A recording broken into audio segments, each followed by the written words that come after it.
السلام علیکم ورحمۃ اللہ وبرکاتہ۔ بسم اللہ الرحمن الرحیم۔ کلاس 9 اس کی ہم آج مطالعہ پاکستان پڑھیں گے۔ مطالعہ پاکستان کا آج سب سے پہلا چیپٹر پڑھیں گے۔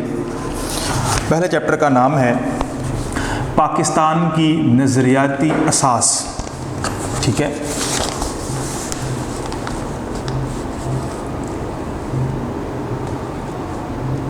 یہ آپ نوٹ کر لیں، چیپٹر نمبر 1 پاکستان کی نظریاتی اساس۔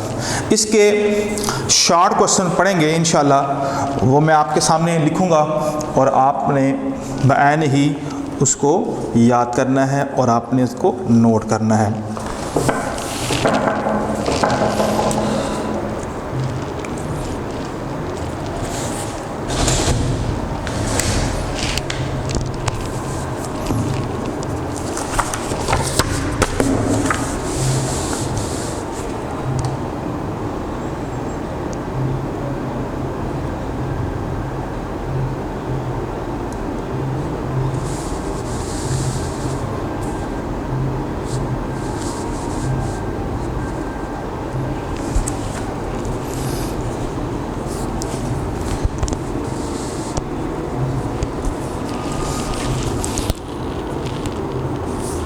سوال نمبر 1 ہے،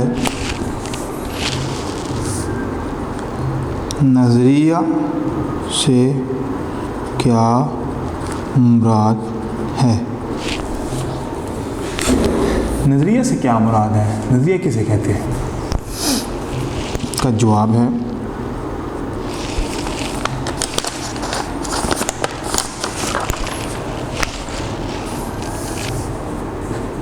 ایک بار واپس لکھ لیتے ہیں۔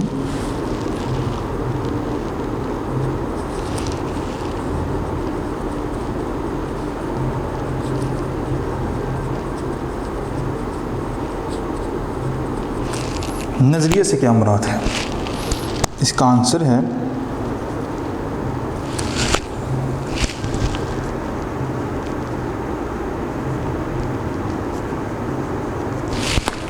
نظریہ سے مراد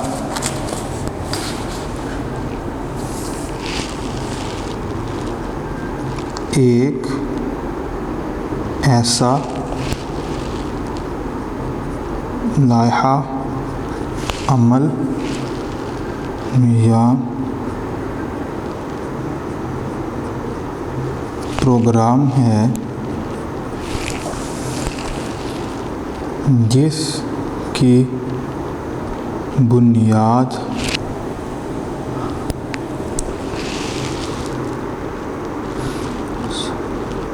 فلسفہ اور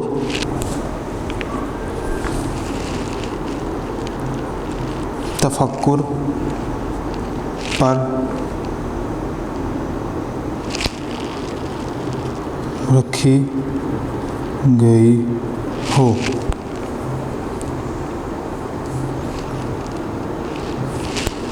اور معاشرتی مسائل کے حل کے لیے بنایا گیا کوئی منصوبہ ہو۔ تو یہ بیٹا نظریے سے مراد ایسا لائحہ عمل یا پروگرام جس کی بنیاد فلسفہ اور تفکر پر رکھی جائے۔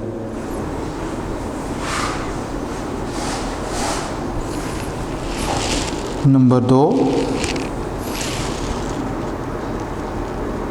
نظریہ پاکستان سے کیا مراد ہے؟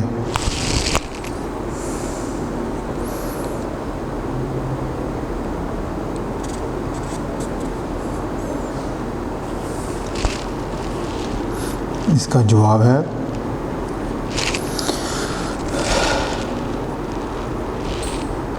نظریہ پاکستان سے مراد قرآن و سنت کے اصولوں پر مبنی معاشرہ کی تشکیل ہے۔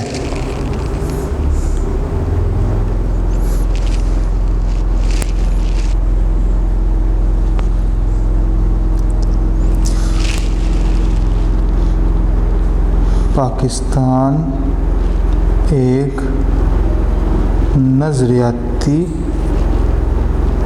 ملک ہے جس کی بنیاد اسلامی فلسفہ حیات پر استوار کی گئی ہے۔ تو یہ بیٹا دوسرے کوشچن کا آنسر ہے۔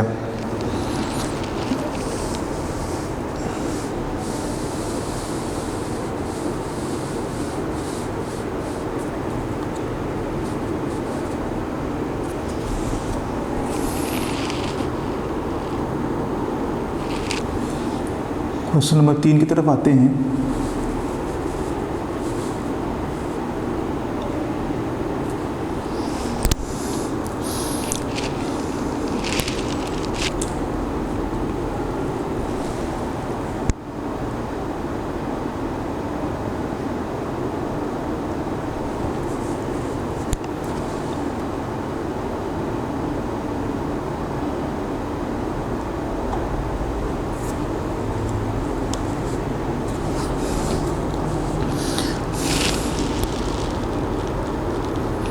برِ صغیر کے تاریخی تناظر میں دو قومی نظریے سے کیا مراد ہے؟ اس کا جواب کیا ہے؟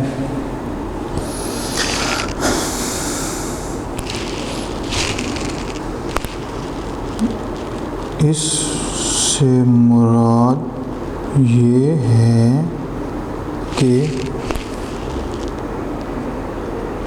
یہاں دو بڑی اقوام مسلمان اور ہندو آباد تھیں۔ یہ دونوں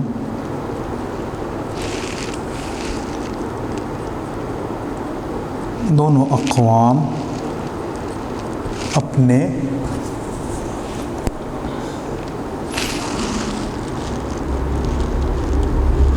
مذہبی نظریات، رسومات،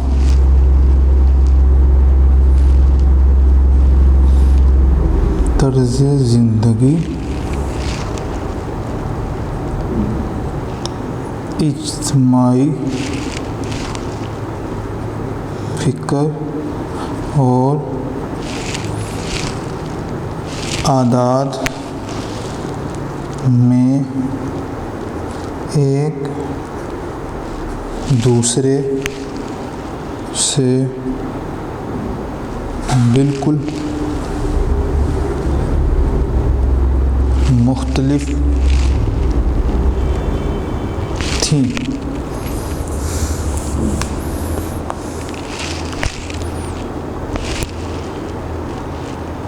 ان دونوں میں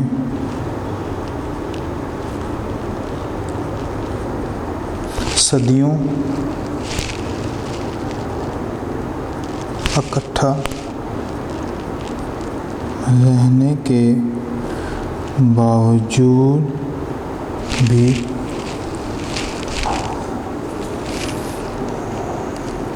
ایک مشترکہ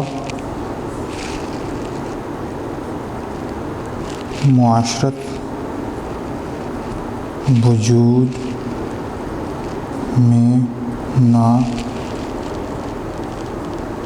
آ سکی۔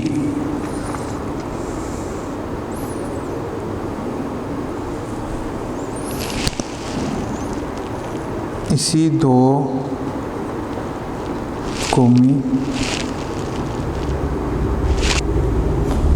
قومی نظریے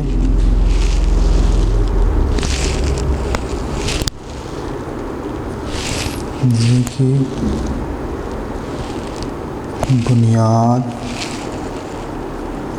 پر برصغیر کے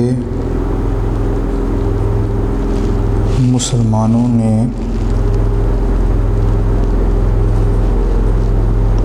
آزادی کی جنگ لڑی۔ تو یہ بیٹا یہاں تک ہے، یہ 1 2 3 اور 4 لائنوں پر مشتمل یہ کوشچن ہے۔ کوشچن نمبر 3، بر صغیر کے تاریخی تناظر میں 2 قومی نظریوں سے کیا مراد ہے؟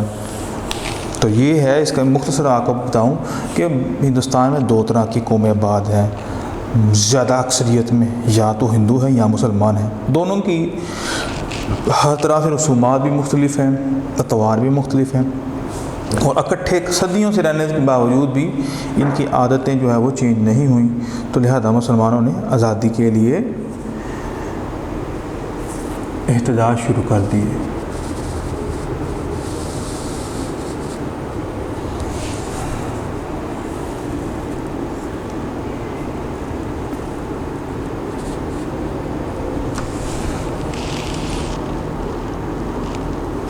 نمبر 4،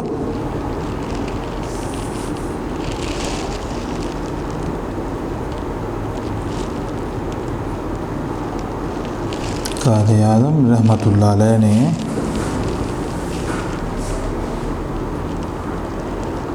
دو قومی نظریے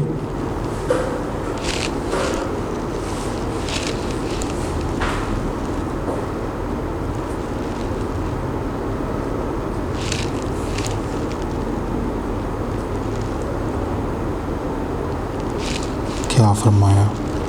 2 قومی نظریے کے بارے میں کیا فرمایا؟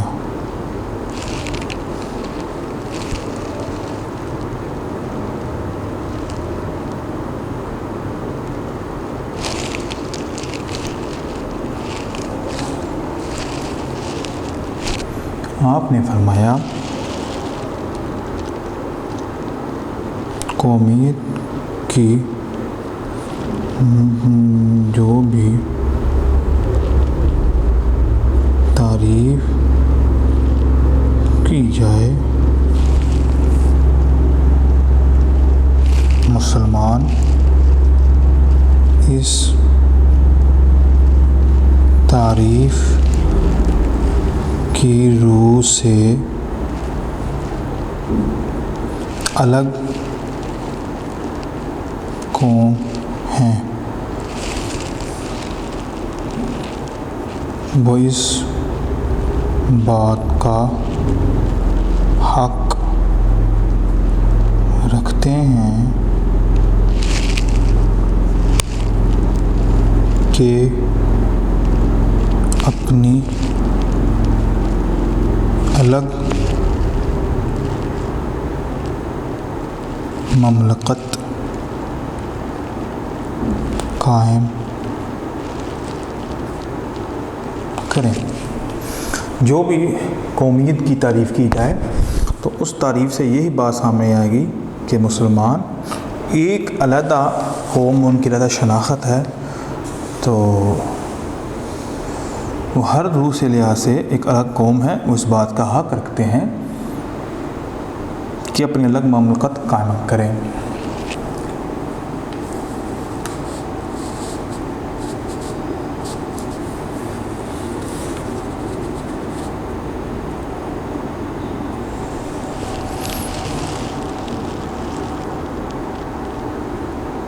نمبر 5،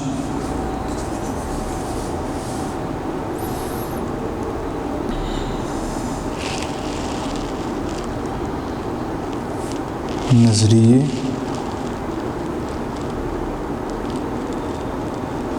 کی اہمیت بیان کیجیے۔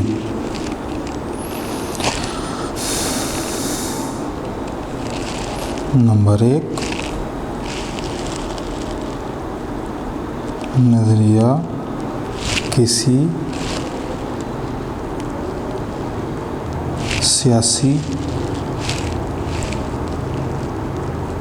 معاشی، معاشرتی یا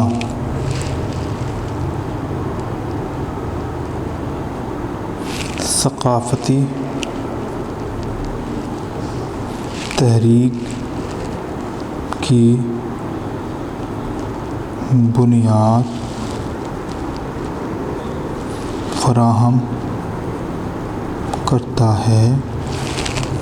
نمبر 2،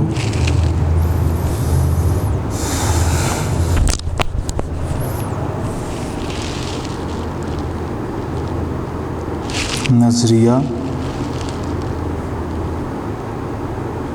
انسانی زندگی کے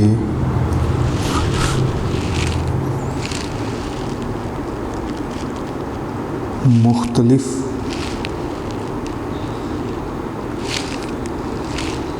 پہلوؤں کو منظم اور مضبوط کرتا ہے۔ نمبر 3،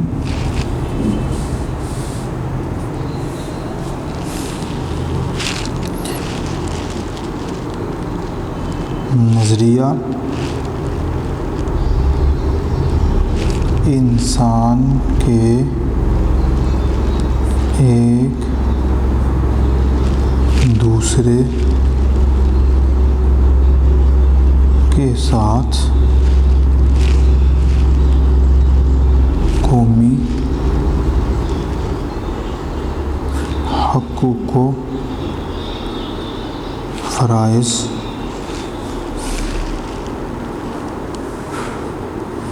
کا تعین کرتا ہے۔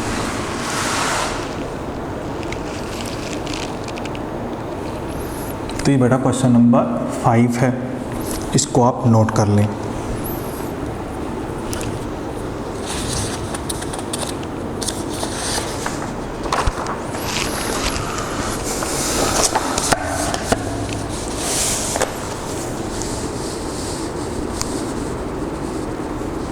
نیکسٹ کوشچن کی طرف آتے ہیں۔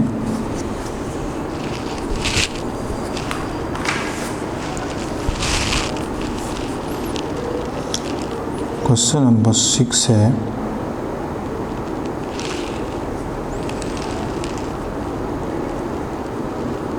توحید سے کیا مراد ہے؟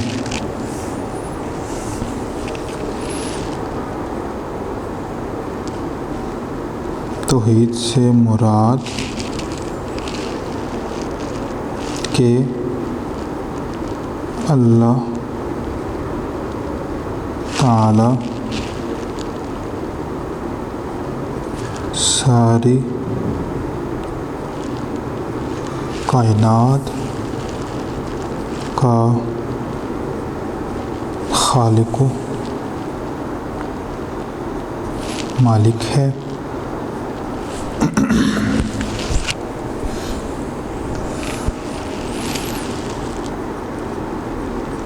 اس کو ذات و صفات لحاظ سے وحدہ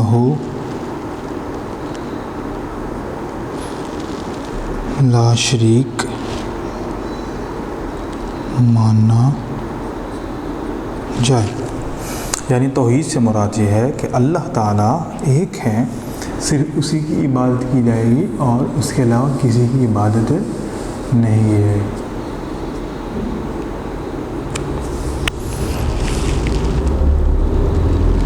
کوشچن نمبر 7 ہے عقیدہ رسالت کا کیا مطلب ہے؟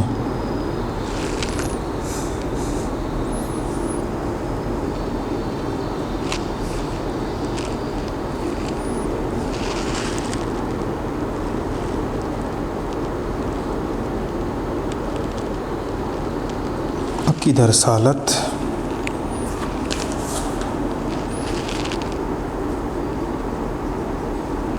کا مطلب رسول پر ایمان لانا ہے، داعیہ اسلام میں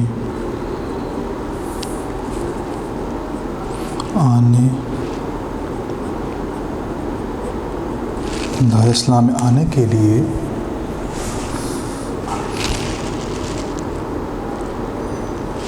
لازم ہے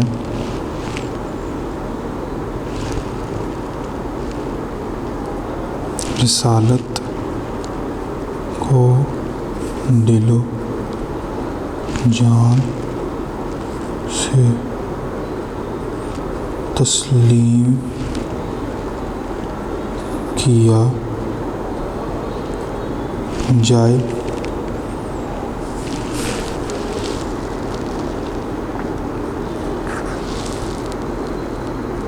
اور کسی اعتبار سے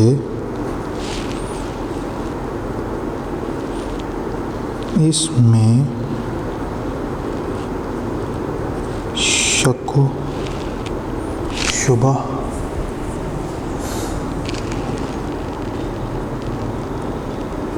نہ کیا جائے۔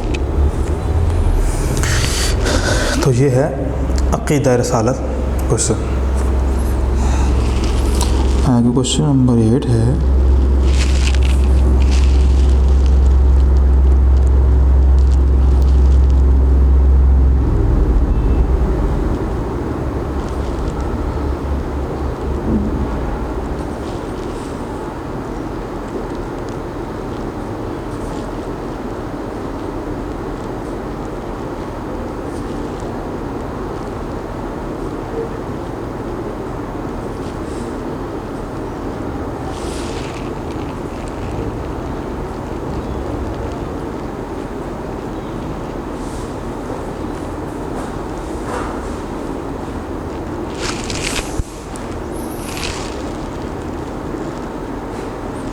اللہ علی کل شیء قدیر کا ترجمہ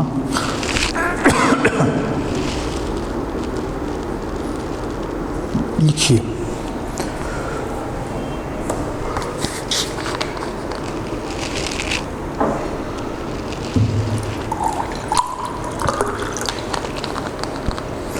تو ان اللہ علی کل شیء قدیر یہ بڑی معروف آیت ہے، اس کا ترجمہ ہے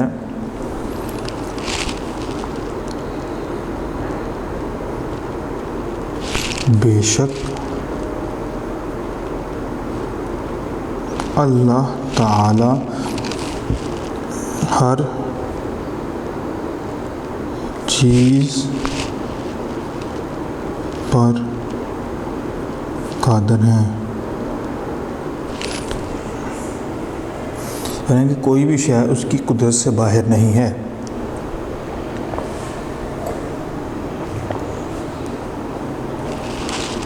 کوشچن نمبر 9،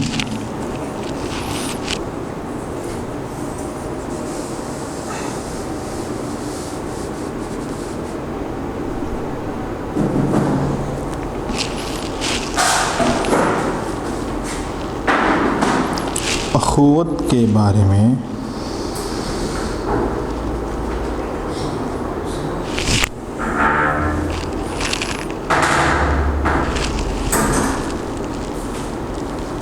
حضور اکرم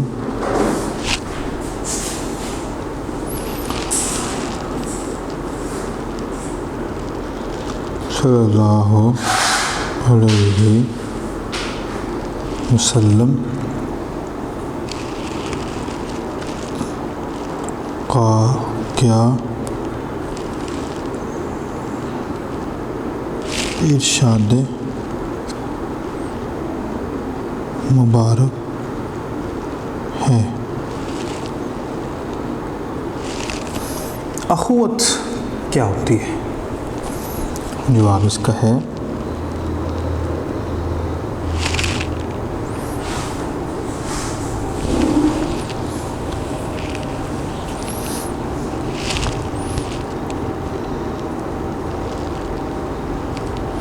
حضور پاک صلی اللہ علیہ وسلم نے ارشاد فرمایا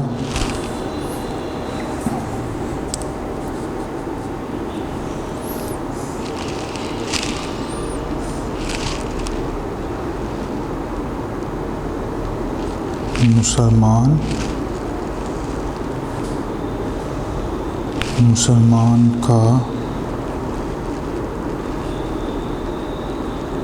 بھائی ہے، وہ اس سے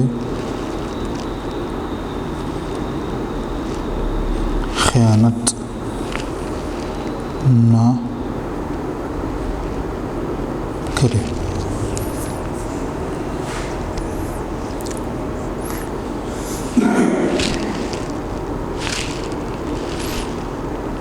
نہ اس سے حسد کرے اور نہ ہی اس سے کینہ رکھے۔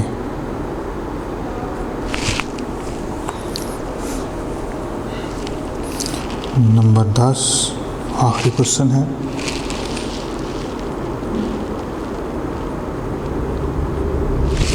چودھری رحمت علی نے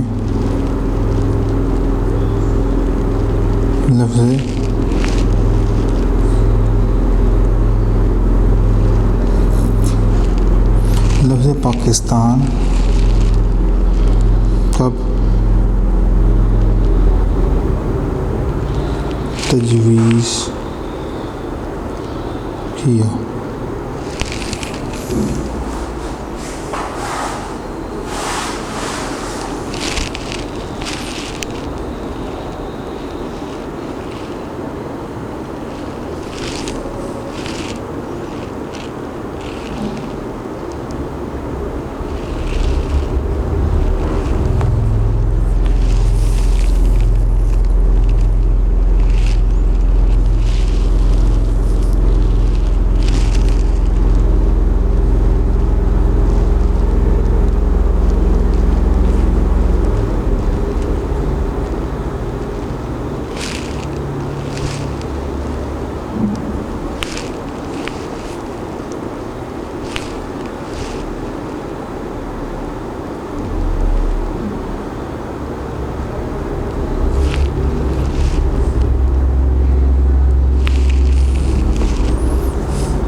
آپ نے ایک کتابچہ لکھا جس کا نام کیا تھا؟ اب یا پھر نہیں، ناؤ اور نیور۔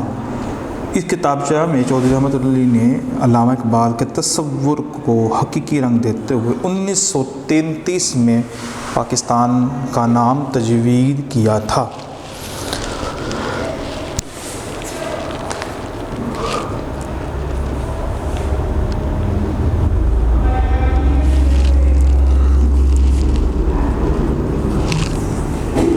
کوشچن نمبر 11 ہے،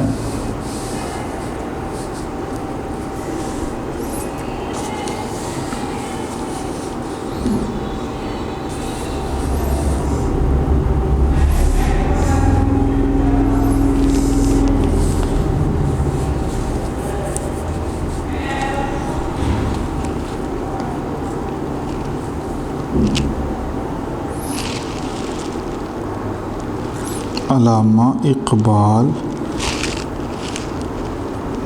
نے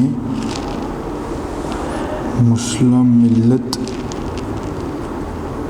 کی اساس کے حوالے سے کیا فرمایا؟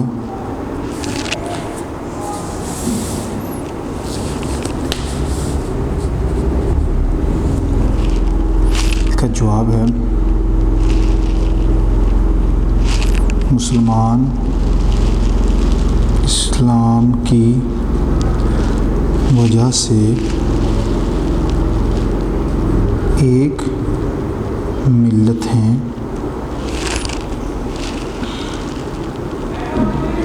اور ان کی قوت کا دار و مدار بھی اسلام ہے۔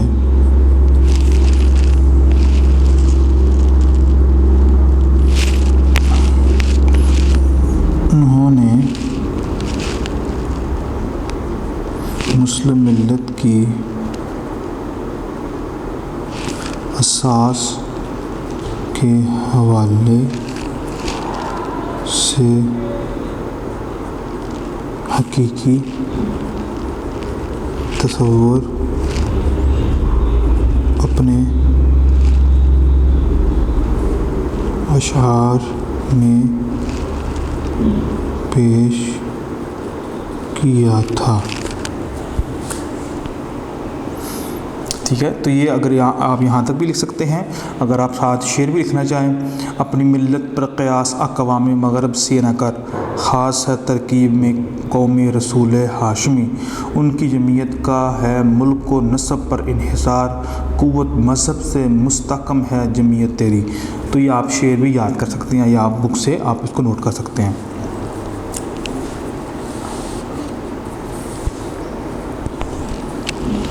یہ کوشچن نمبر 12 ہے، علامہ اقبال نے مشہور خطبہ الہ آباد میں کیا فرمایا؟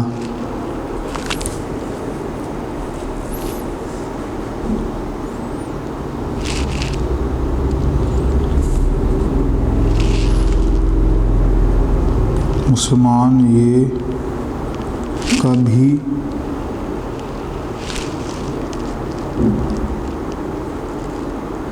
برداشت نہیں کر سکتے کہ ان کے مذہبی اور سیاسی حقوق سلب کر لیا جائے۔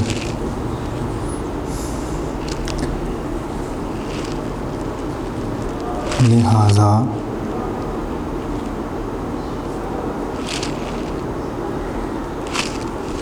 مسلمانوں کے لیے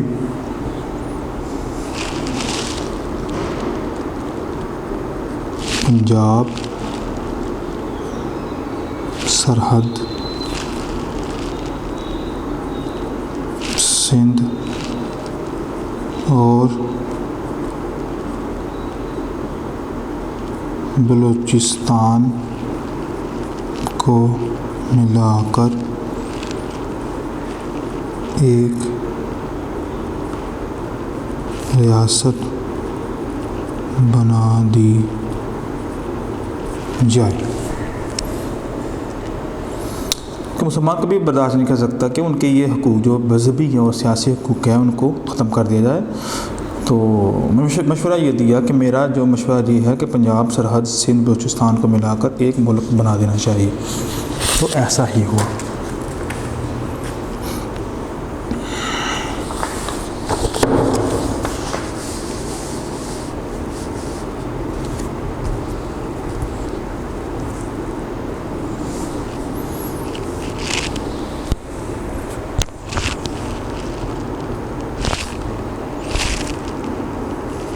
کوسچن نمبر 13 ہے،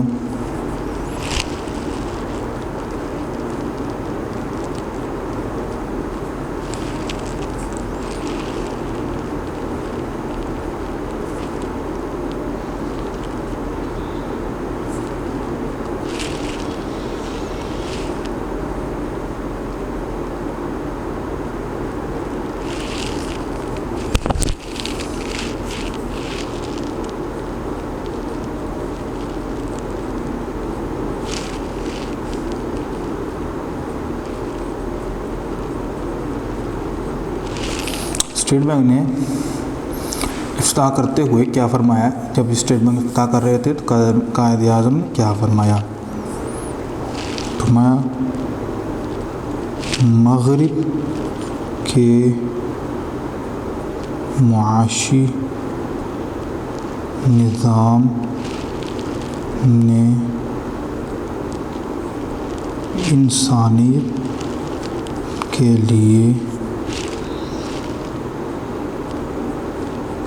ناقابل حل مسائل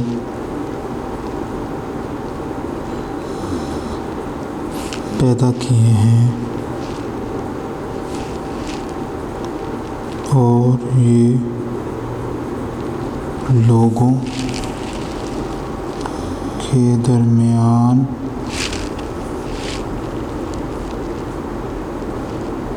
انصاف قائم کرنے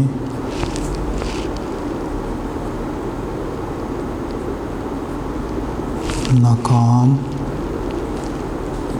رہا ہے۔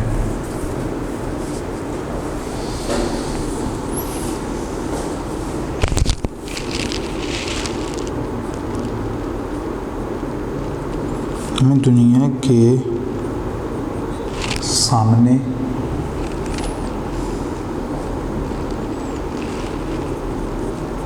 ایک ایسا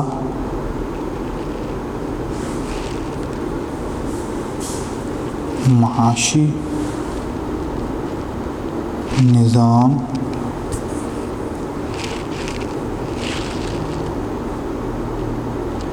پیش کرنا ہے جو اسلام کے صحیح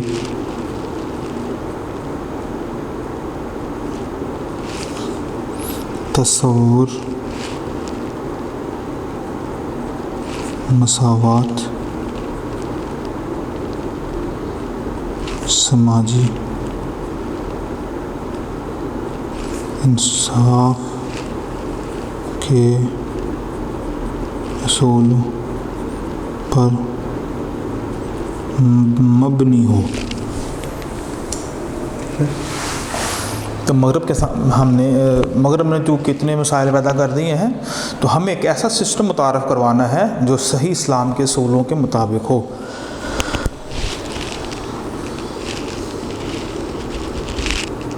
کوشچن نمبر 14،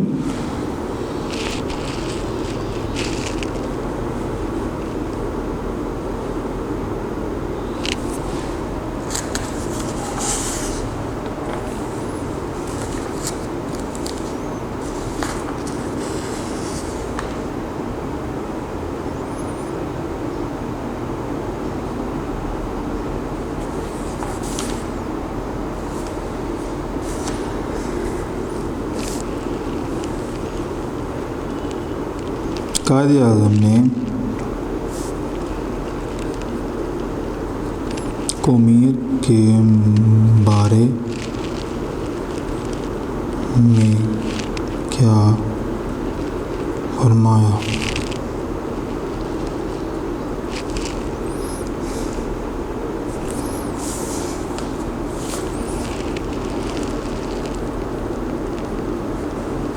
قائد اعظم دو قومی نظریے کے زبردست حامی تھے۔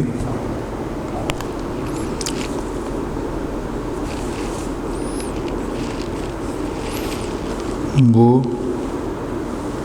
مسلمانوں کو ایک الگ قوم کا درجہ دیتے تھے۔ آپ نے فرمایا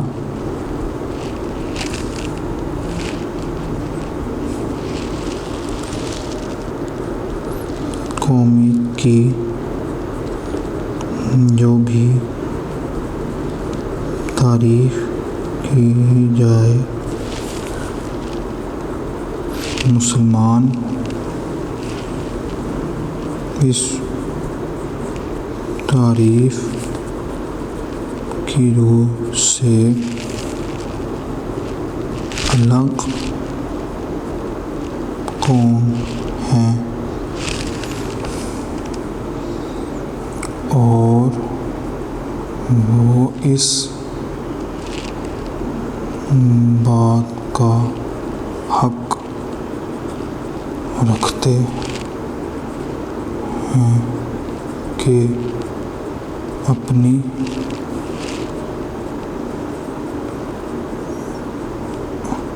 الگ مملکت قائم کریں۔ تو یہ بیٹا 14 جو ہے وہ لانگ کویسچن میں نے آپ کے سامنے سب کو حل کیا ہے، تو یہ آپ ہی ان کویسچن کو نوٹ کر لیں۔ اب ہم لانگ پڑھیں گے۔ لانگ کویسچن نمبر 1 ہے، چیپٹر نمبر 1 کا جو لانگ کویسچن ہے، یہ جو چیپٹر کا نام ہے پاکستان کی نظریاتی اساس، آئیڈیالوجی بیسز آف پاکستان۔ پہلا کویسچن ہے، کویسچن نمبر 1 ہے، نظریے کے ماخذ اور اہمیت۔ نظریہ پاکستان کا مفہوم، یہ ہے اصل میں ہمارا کویسچن۔ نظریے کے ماخذ اور اہمیت پر روشنی ڈالیے۔ تو ہم پہلے نظریے کے ماخذ کو ریڈ کرتے ہیں۔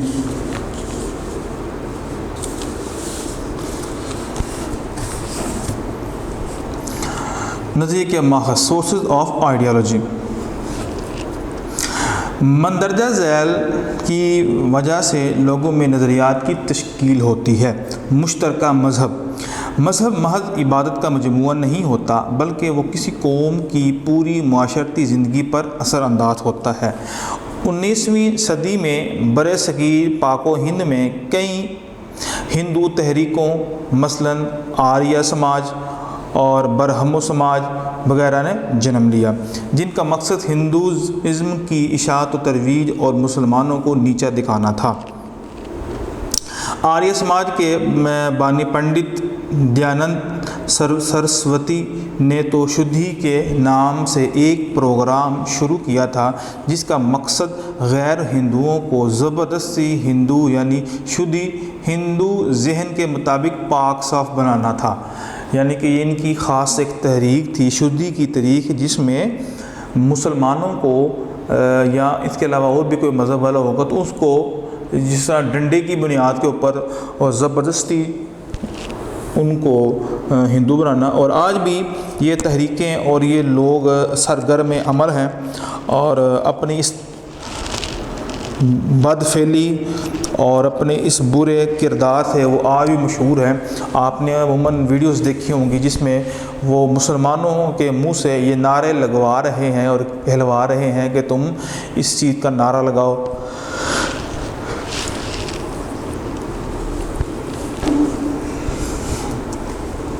تو یہ وہ وجہ تھی کہ جس کی وجہ سے نظریہ ایک ایجاد ہوا تھا۔ تو برہمو سماج کا بانی راجہ رام موہن رائے بھی مسلم دشمن میں مسلمانوں کے خلاف تقاریر کرتا تھا۔ کانگریسی دور حکومت 1937 سے 1939 نے اس خیال کو مزید پختہ کر دیا کہ متحدہ ہندوستان میں مسلمانوں کے لیے اپنی مذہبی شناخت اور پہچان برقرار رکھنا مشکل ہوتی جا رہی ہے۔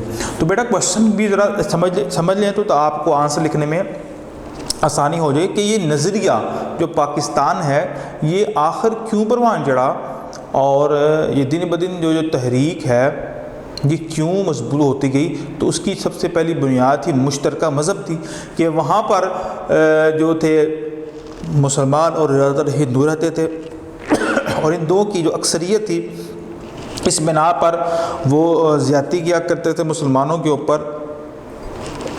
اور کچھ تحریکیں بھی ایسے چلیں جس نے زبردستی مسلمانوں کو ہندو بنانے کا ٹھان لیا۔ تو یہ بھی ایک بہت بڑی وجہ تھی کہ مسلمانوں کے اندر ایک سوچ بیدار ہوئی کہ وہ اپنے ایک علیحدہ ریاست قائم کریں۔ مشترکہ سیاسی مقاصد کے حصول کے لیے دنیا کے بیشتر اقوام نے اپنی آزادی کی جدوجہد کی۔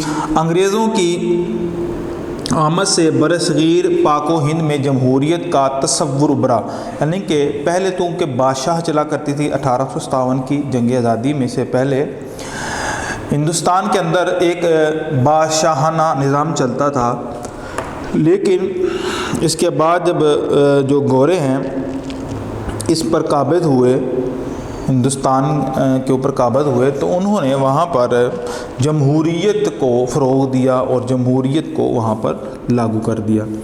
انگریزوں کی آمد سے تصور ابھرا یہ جو جمہوریت کا، جس میں حکومتی نمائندوں کے انتخاب کے عمل میں ووٹ کا استعمال کار فرما تھا۔ یعنی کہ یہ ہمارا سسٹم نہیں ہے بلکہ ان کا سسٹم۔ آبادی کے لحاظ سے برصغیر پاک و ہند میں مسلمان اقلیت میں تھے، لہذا حکومت میں مسلمانوں کی شمولیت کا تناسب بھی کم تھا۔ نئے سیاسی نظام نے جو شعور دیا تھا کہ اس کی وجہ سے مسلمانوں کا ایک الگ تشخص ابھرنے لگا۔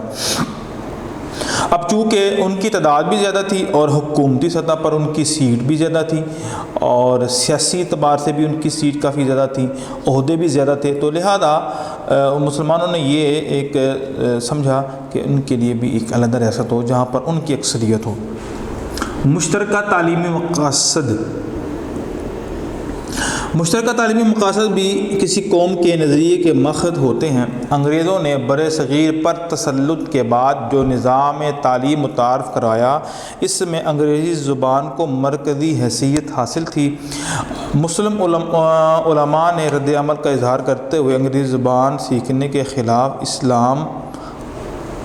اسلام قرار دیا، اور بیشتر مسلمانوں نے نئے نظام تعلیم کو مسترد کر دیا۔ یعنی کہ اس وقت چونکہ وہ قابض ہو چکے ہوئے تھے انگریز، تو انہوں نے اپنا تعلیمی نظام جو ہے وہ شروع کیا، جس کی پرزور مخالفت کی اس وقت کے جو علماء تھے، اور انہوں نے اس تعلیم کو غیر اسلامی تعلیم قرار دیتے ہوئے فتوے جاری کیے، اور جس کی وجہ سے مسلمانوں کی جو اکثریت تھی وہ اس تعلیم سے بہرور نہیں ہوئی، اور جو ہندو تھے اور وہ اس تعلیم کو حاصل کرنے کے لیے وہ تیار ہو گئے۔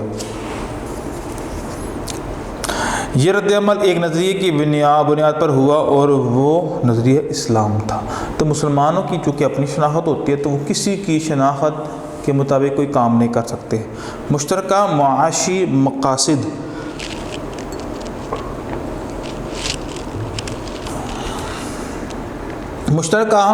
مقاصد کا شمار بھی کسی قوم کے نظریہ کے ماخذ میں شامل ہوتا ہے۔ 1857 کی جنگ آزادی کے بعد ہندو انگریزوں کی ہمدردیاں حاصل کرنے کے لیے ان کو یہ بات سمجھانے میں کامیاب ہو گئے کہ جنگ آزادی میں مسلمانوں کا کردار زیادہ تھا اور مستقبل میں بھی وہ یہ عمل دہرا سکتے ہیں۔ اس کے نتیجے میں انگریزوں کا رویہ مسلمانوں کے ساتھ سخت ہوتا چلا گیا، جس کے نتیجے میں مسلمان معاشی لحاظ سے پسماندگی کا شکار ہوتے گئے۔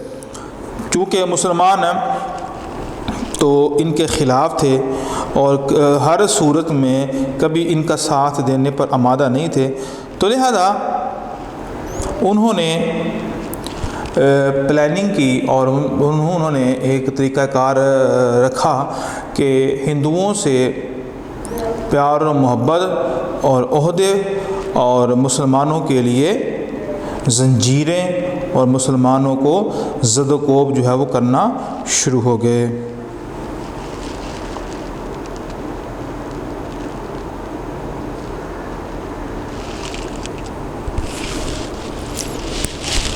آگے ہے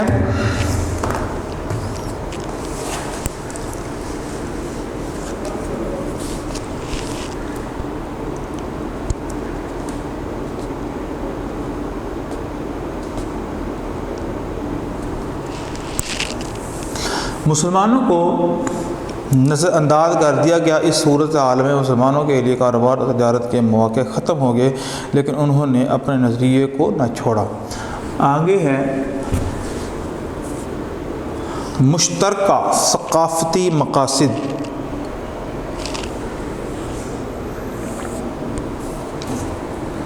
مشترکہ ثقافتی مقاصد بھی کسی قوم کے نظریے کے معرض وجود میں آنے کا سبب ہوتے ہیں۔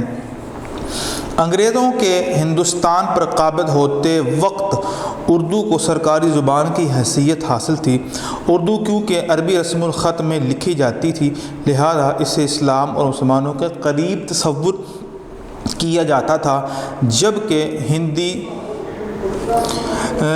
دیوناگری رسم الخط میں لکھی جاتی تھی، لہذا برطانوی حکومت میں اپنا عمل دخل بڑھنے کے ساتھ ہی ہندوؤں نے اردو کی جگہ ہندی کو سرکاری زبان کا درجہ دینے کا مطالبہ کر دیا۔ مسلمانوں کو ہندی پڑھنے لکھنے پر عبور حاصل نہیں تھا۔ ہندوؤں نے اس عمل نے مسلمانوں کو یہ سوچنے پر مجبور کر دیا کہ وہ ان حالات میں متحدہ ہندوستان میں اپنے تشخص کو مزید برقرار نہیں رکھ سکیں گے۔ تو یہ نظریے کے کچھ ماخذ تھے، تو اس کی اب اہمیت کو ہم پڑھتے ہیں۔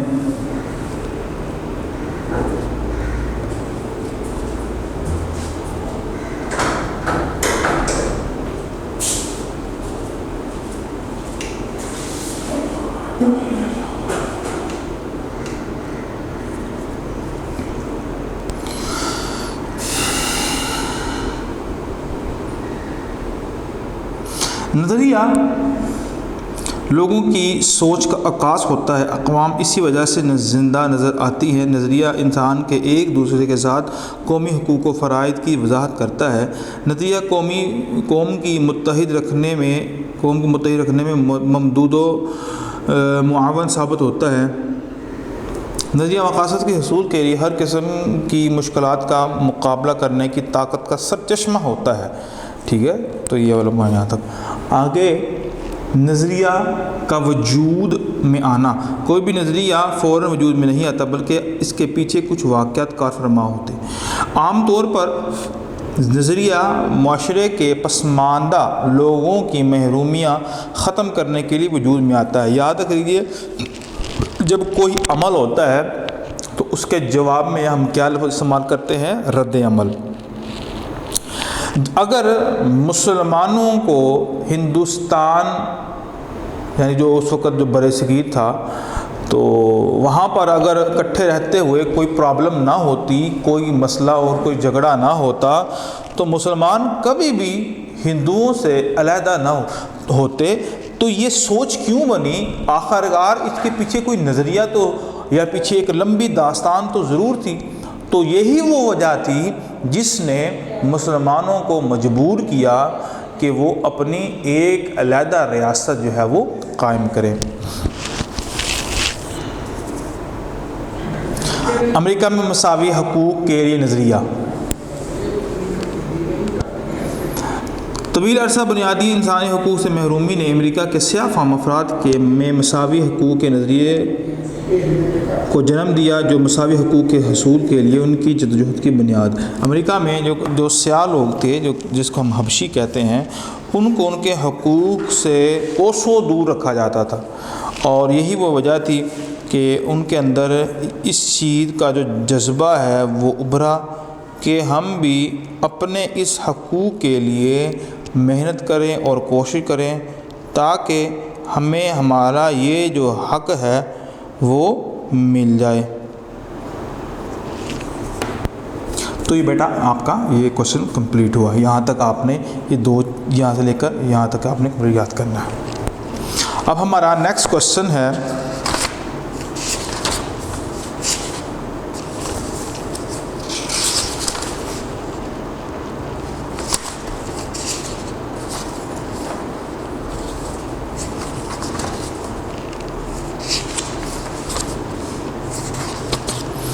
نظریہ پاکستان کے عناصر کی تفصیل سے وضاحت کریں۔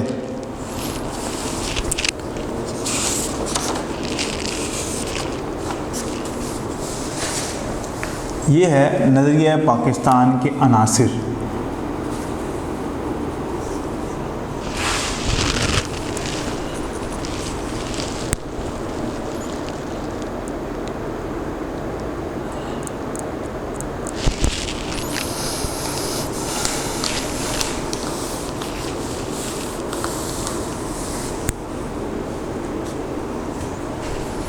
نظریہ پاکستان کے بنیادی عناصر کون سے ہیں، ان کی تفصیل وضاحت کریں۔ نظریہ پاکستان کے عناصر کون کون سے ہیں؟ اس نظریہ پاکستان کی بنیاد اسلامی نظریہ حیات پر رکھی گئی ہے۔ نظریہ پاکستان کی بنیادی عناصر عقائد، عبادات، قانون کی حکمرانی، اخوت، مساوات اور عدل و انصاف ہے۔ یہ بر صغیر کے جو مسلمان تھے ان کے اندر یہ چیز پائی جاتی تھی کہ ان کو ان کے حقوق سے بھی تو ایک طرف جو محروم رکھا جاتا، ساتھ ساتھ جو مذہبی معاملات تھے ان سے بھی ان کو دور رکھا جاتا ہے۔ جیسے کہ مسلمانوں کے جو تہوار ہوتے ہیں، عیدین ہوتا ہے، ٹھیک ہے، جس میں مسلمان عید مناتے ہیں، رمضان المبارک ہوتا ہے جس میں روزے رکھتے ہیں، مسجدوں میں نمازیں پڑھتے ہیں، وغیرہ وغیرہ جو بھی تہوار ہوتے ہیں، اور ہندوؤں کے جو تہوار مختلف ہیں۔ تو ہندو جو تھے مسلمانوں کو ان کے جو تہوار جو ہیں ان کو صحیح طریقے سے ادا نہیں کرنے دیتے تھے اور ان کی راہ میں رکاوٹ ڈال دیتے تھے۔ تو لہذا مسلمانوں کے لیے یہ تو لازمی تھا کہ وہ بھی اپنے جو مذہبی کام ہیں، مذہبی تہوار ہیں، ان کو ذرا احسن طریقے سے ادا کریں۔ تو لہذا یہ بھی چیز لازمی تھی ایک پاکستان کو اور ایک علیحدہ وطن کو حاصل کرنے میں۔ نظریہ پاکستان کے بنیادی عناصر۔ نظریہ پاکستان کے بنیادی عناصر کی تفصیل درج ہے۔ عقائد، سب سے پہلا کیا ہے؟ عقائد۔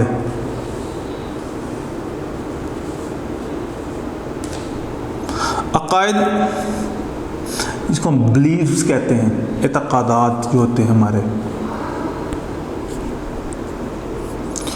عقائد میں توحید و رسالت، آخرت، ملائکہ اور الہامی کتابوں پر ایمان لانا شامل ہے۔ عقائد کے مجموعے کو ایمان کہتے ہیں۔ عقائد پر ایمان لانا ہر مسلمان کے لیے لازم ہے۔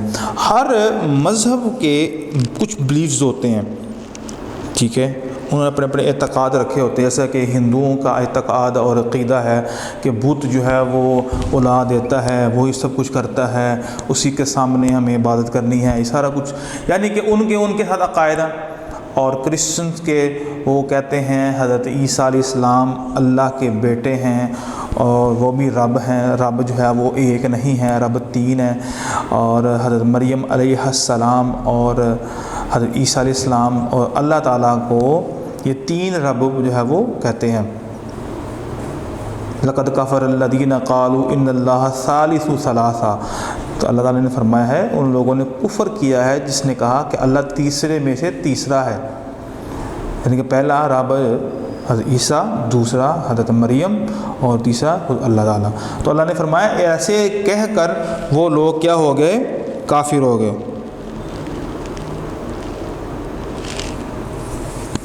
آگے عقیدہ توحید، اور عقیدے کے اندر، عقائد کے اندر سے جو سب سے پہلی چیز ہے وہ ہے توحید۔ عقیدہ توحید سے مراد اللہ تعالیٰ ساری کائنات کا خالق و مالک ہے، وہ واحد و یکتا ہے، اس کا کوئی شریک نہیں ہے اور نہ ہی کوئی چیز اس کے علم سے باہر ہے۔ اقتدار اعلیٰ کا مالک صرف اسی کو تسلیم کیا جائے، اس کے مقابلے میں کسی کی برتری کو تسلیم نہ کیا جائے، نہ کرے، اس کے حکم کے مقابلے میں کسی اور کا حکم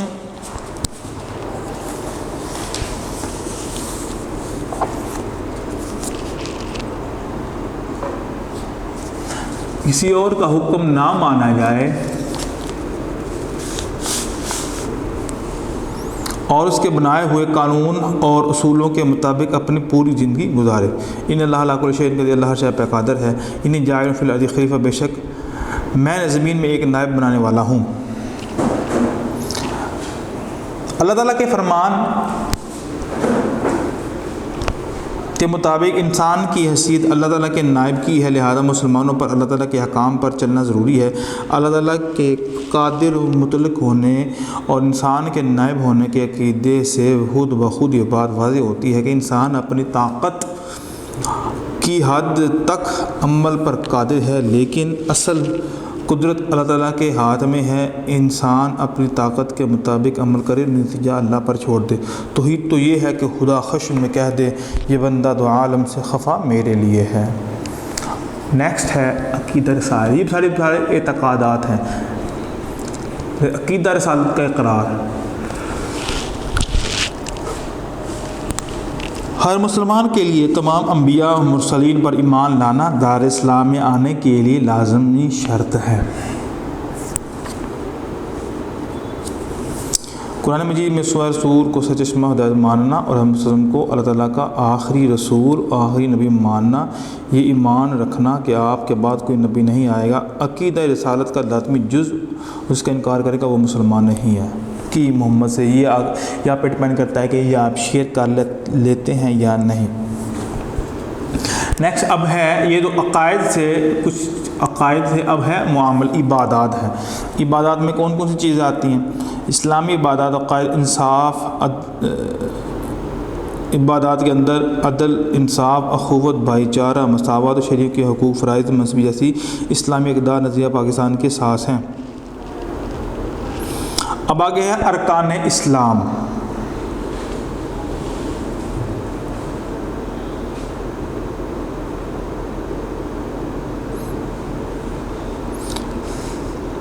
اسلامی عبادات، ارکان اسلام درج ہے۔ توحید رسالت، توحید رسالت اسلام کا پہلا رکن ہے۔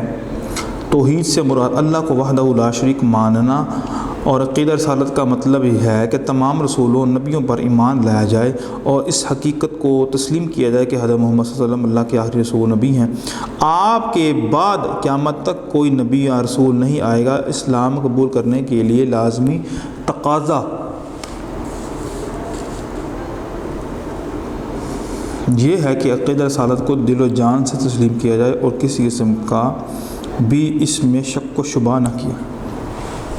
تو عقیدہ توحید اور عقیدہ رسالت یہ سب سے اہم ہے، یہ ارکان اسلام سے ہے کہ جب بھی کوئی مسلمان ہوتا ہے تو اس کے مسلمان ہونے کے لیے سب سے پہلی جو چیز ہے وہ ہے شہادتین، دو چیزوں کی گواہی دینا۔ نمبر ایک کہ اللہ کے علاوہ کوئی عبادت کے لائق نہیں۔ نمبر 2 کہ حضرت محمد صلی اللہ علیہ وسلم اللہ تعالیٰ کے بندے ہیں اور اس کے رسول ہیں، اور ہر طرح سے رسالت کے تقاضے کو پورا کرنا اور اس پر یقین بھی رکھنا اور دل و جان سے اس کو تسلیم بھی کرنا۔ اور اسی طرح ہی اللہ تعالیٰ کی ذات کے بارے میں ہے کہ اللہ تعالیٰ کو وحدہ لا شریک ماننا، اور ہر طرح سے کی جو عبادت ہے وہ اللہ تعالیٰ کے لیے ہی خاص کرنا اور عبادت کے اندر شریک نہ کرنا۔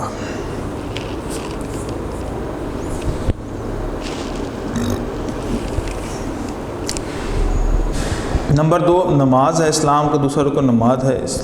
اللہ نے قرآن مجید میں کئی مقامات پر نماز کی ادائیگی کا حکم دیا ہے۔ نماز کو مقررہ اوقات کے مطابق ادا کرنا فرض ہے۔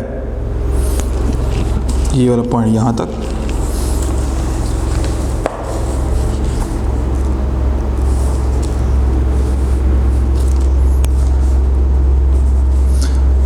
یہاں پھر یہ اسلام پر کر دیں۔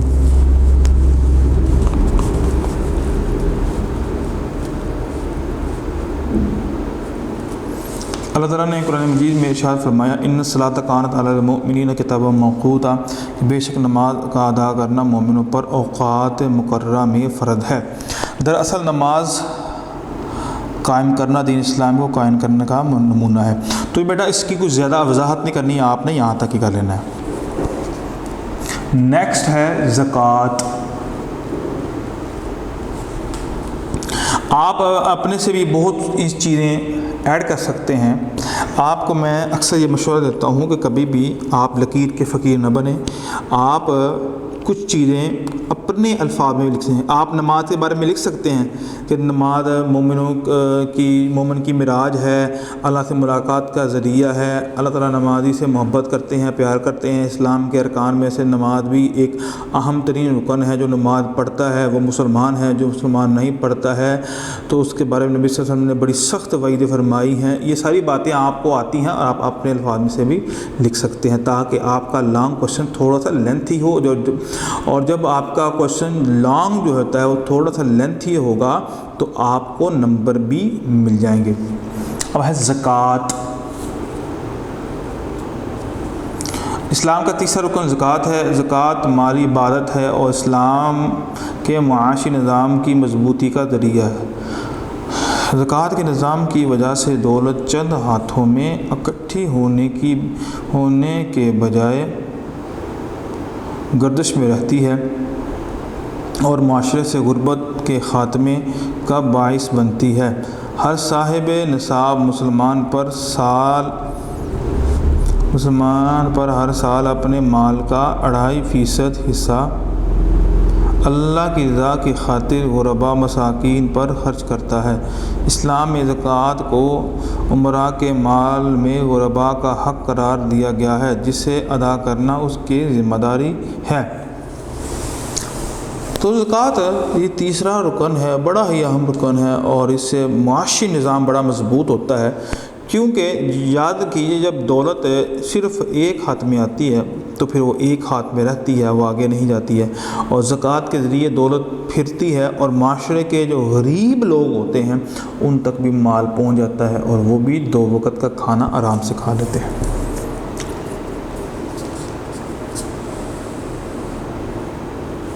آگے ہے روزہ۔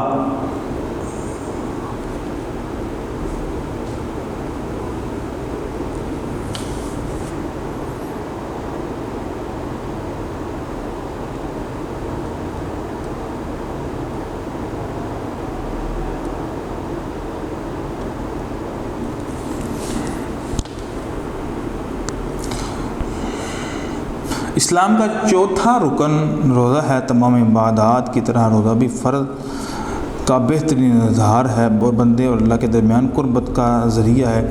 ماہ رمضان کے روزے ہر عاقل و بالغ مسلمان پر فرض ہیں۔ روزہ انسان میں تقوی، پرہیزگاری تزکیہ نفس جو ہے وہ پیدا کرتا ہے۔ یہ یہاں تک آپ کر لیں۔ آگے ہے حج۔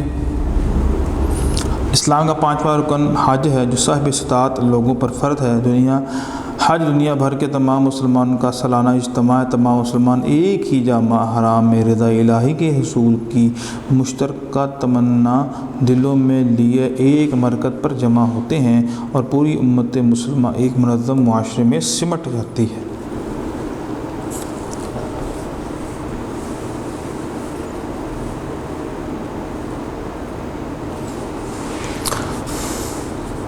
قرآن و سنت کی روشنی میں قانون کی حکمرانی اسلامی نظام کی اہم خوبی ہے، جس کی بنیاد اس تصور پر ہے کہ قانون کا سرچشمہ اللہ تعالیٰ ہے۔ قرآن اور اسوہ رسول صلی اللہ علیہ وسلم قانون کی بنیاد ہیں۔ اس قانون کے سامنے شاہ و گدھا برابر ہیں۔ یوں کہا جا سکتا ہے اسلام کے نظام جمہوریت کی روح موجود حکمرانوں کو باہمی مشورے کے ذریعے فیصلوں کا پابند کرتے ہیں۔ تو یہ بیٹا یہ یہاں تک آپ کا اخوت اسلامی معاشرے میں اخوت و مساوات خصوصی اہمیت کے حامل ہیں۔ مدینہ منورہ میں جب اسلامی حکومت قائم ہوئی تو اس میں اخوت و مساوات مثالی تھی۔ آج بھی اسلامی معاشرے اسی اخوت و بھائی چارے اور مساوات کا متقاضی ہے جو مواخات مدینہ میں نظر آتی ہے۔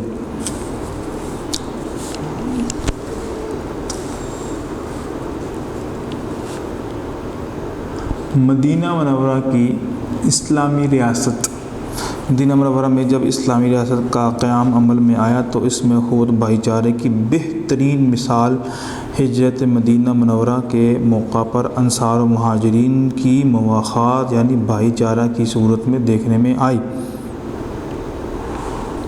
مدینہ منورہ کی اسلامی ریاست کے وجود سے حضور اکرم صلی اللہ علیہ وسلم نے حقوق العباد پر عمل کرتے ہوئے یتیم و بیواؤں نادار پر شفقت کرنے کی تلقین کی۔ یہ پوائنٹ یہاں تک۔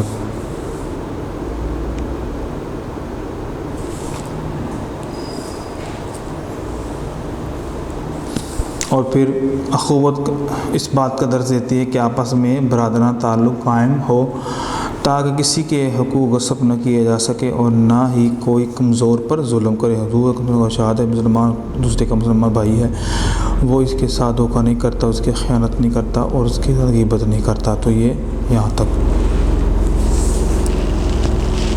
تو یہ بات آ گئی یہاں تک۔ تو یہ آگے سے رہنے دیں، یہ آگے اب نیکسٹ پوائنٹ کرتے ہیں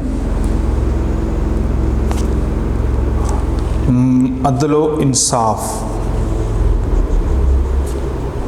یہ میں انتہائی اختصار سے آپ کو لکھوا رہا ہوں۔ عدل و انصاف بھی جو ہے وہ اس کا پارٹ ہے۔ جو کوشچن ہم نے شروع کیا تھا نظریہ پاکستان کے جو عناصر ہیں، عدل و انصاف کے بغیر کوئی بھی معاشرہ ترقی نہیں کر سکتا۔ لہذا عدل و انصاف کا تقاضا ہے کہ معاشرہ میں ہر کسی کو اس کا جائز حق ملے۔ تو یہ بات لازمی ہے کہ وہ معاشرہ جو کہ اسلام کے نام سے بنایا گیا ہے، وہ معاشرہ خصوصی طور پر عدل و انصاف کے حوالے سے بڑا کانشیس ہو اور رتی بھر بھی اس معاشرے کے اندر ظلم و زیادتی نہ ہو۔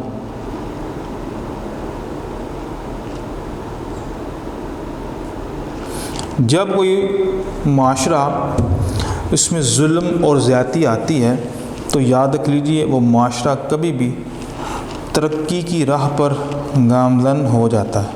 جب گامزن جو ہے وہ نہیں ہوتا ہے، ظلم جب بڑھ جاتا ہے، زیادتیاں بڑھ جاتی ہیں اور رشوت بڑھ جاتی ہے تو کبھی بھی ایسا معاشرہ ترقی نہیں کر سکتا۔ ترقی تب ہوتی ہے کہ جب ظلم اور زیادتی ختم ہو جائے۔ جہاں انصاف پر مبنی معاشرہ ہوگا وہاں معاشرہ دوسری خرابیوں سے خود بخود پاک ہو جائے گا، کیونکہ اس طرح کوئی کسی کا حق غصب نہیں کر سکے گا۔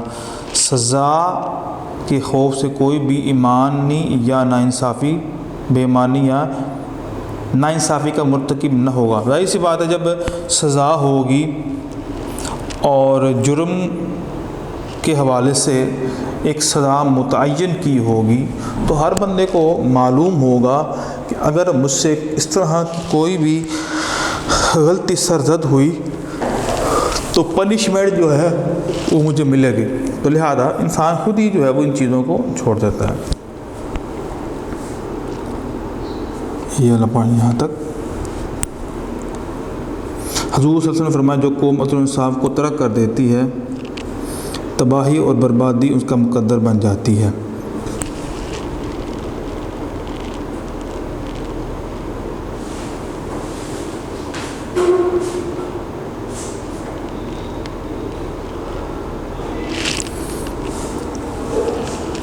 تو یہ اللہ کے نبی اسلام کی فرامین جو ہم وہ آپ نے نوٹ کرنے ہیں، اور ساتھ ہی مثال ایک دفعہ ایک قبیلہ بنو مخزوم کی عورت نے چوری کی اور آپ سے سفارش کی گئی تو آپ نے ارشاد فرمایا تم میں سے پہلی قومیں اس لیے تباہ و برباد ہو گئیں کہ ان میں جب کوئی بڑا آدمی چوری کرتا تو اسے سزا نہیں دی جاتی، اور اگر کوئی چھوٹا آدمی چوری کرتا تو اس پر حد لاگو کر دی جاتی۔ خدا کی قسم اگر فاطمہ بنت محمد صلی اللہ علیہ وسلم بھی چوری کرتی تو میں ان کا بھی ہاتھ کاٹ دیتا۔ یہ صحیح بخاری کی روایت ہے۔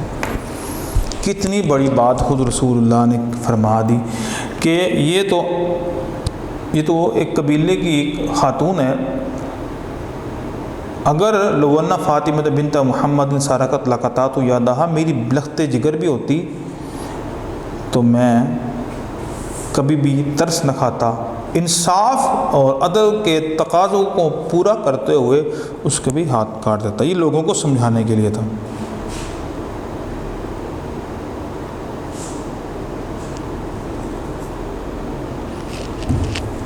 تو یہ ہمارا بیٹا یہ لانگ کویسچن جو ہے وہ کمپلیٹ ہوا۔ یہ میں نے آپ کو کچھ چیزیں تھوڑی سی مختصر کر دی، چونکہ یہ بہت زیادہ لمبا بن رہا ہے تو میں نے آپ کو تھوڑا سا اختصار کے ساتھ بھی بتا دیا ہے تاکہ آپ کو یاد کرنے میں آسانی پیدا ہو۔ تو یہاں تک آپ نے یہ کویسچن نمبر 2 جو ہے وہ یاد کرنا ہے، نظریے کے جو عناصر ہیں۔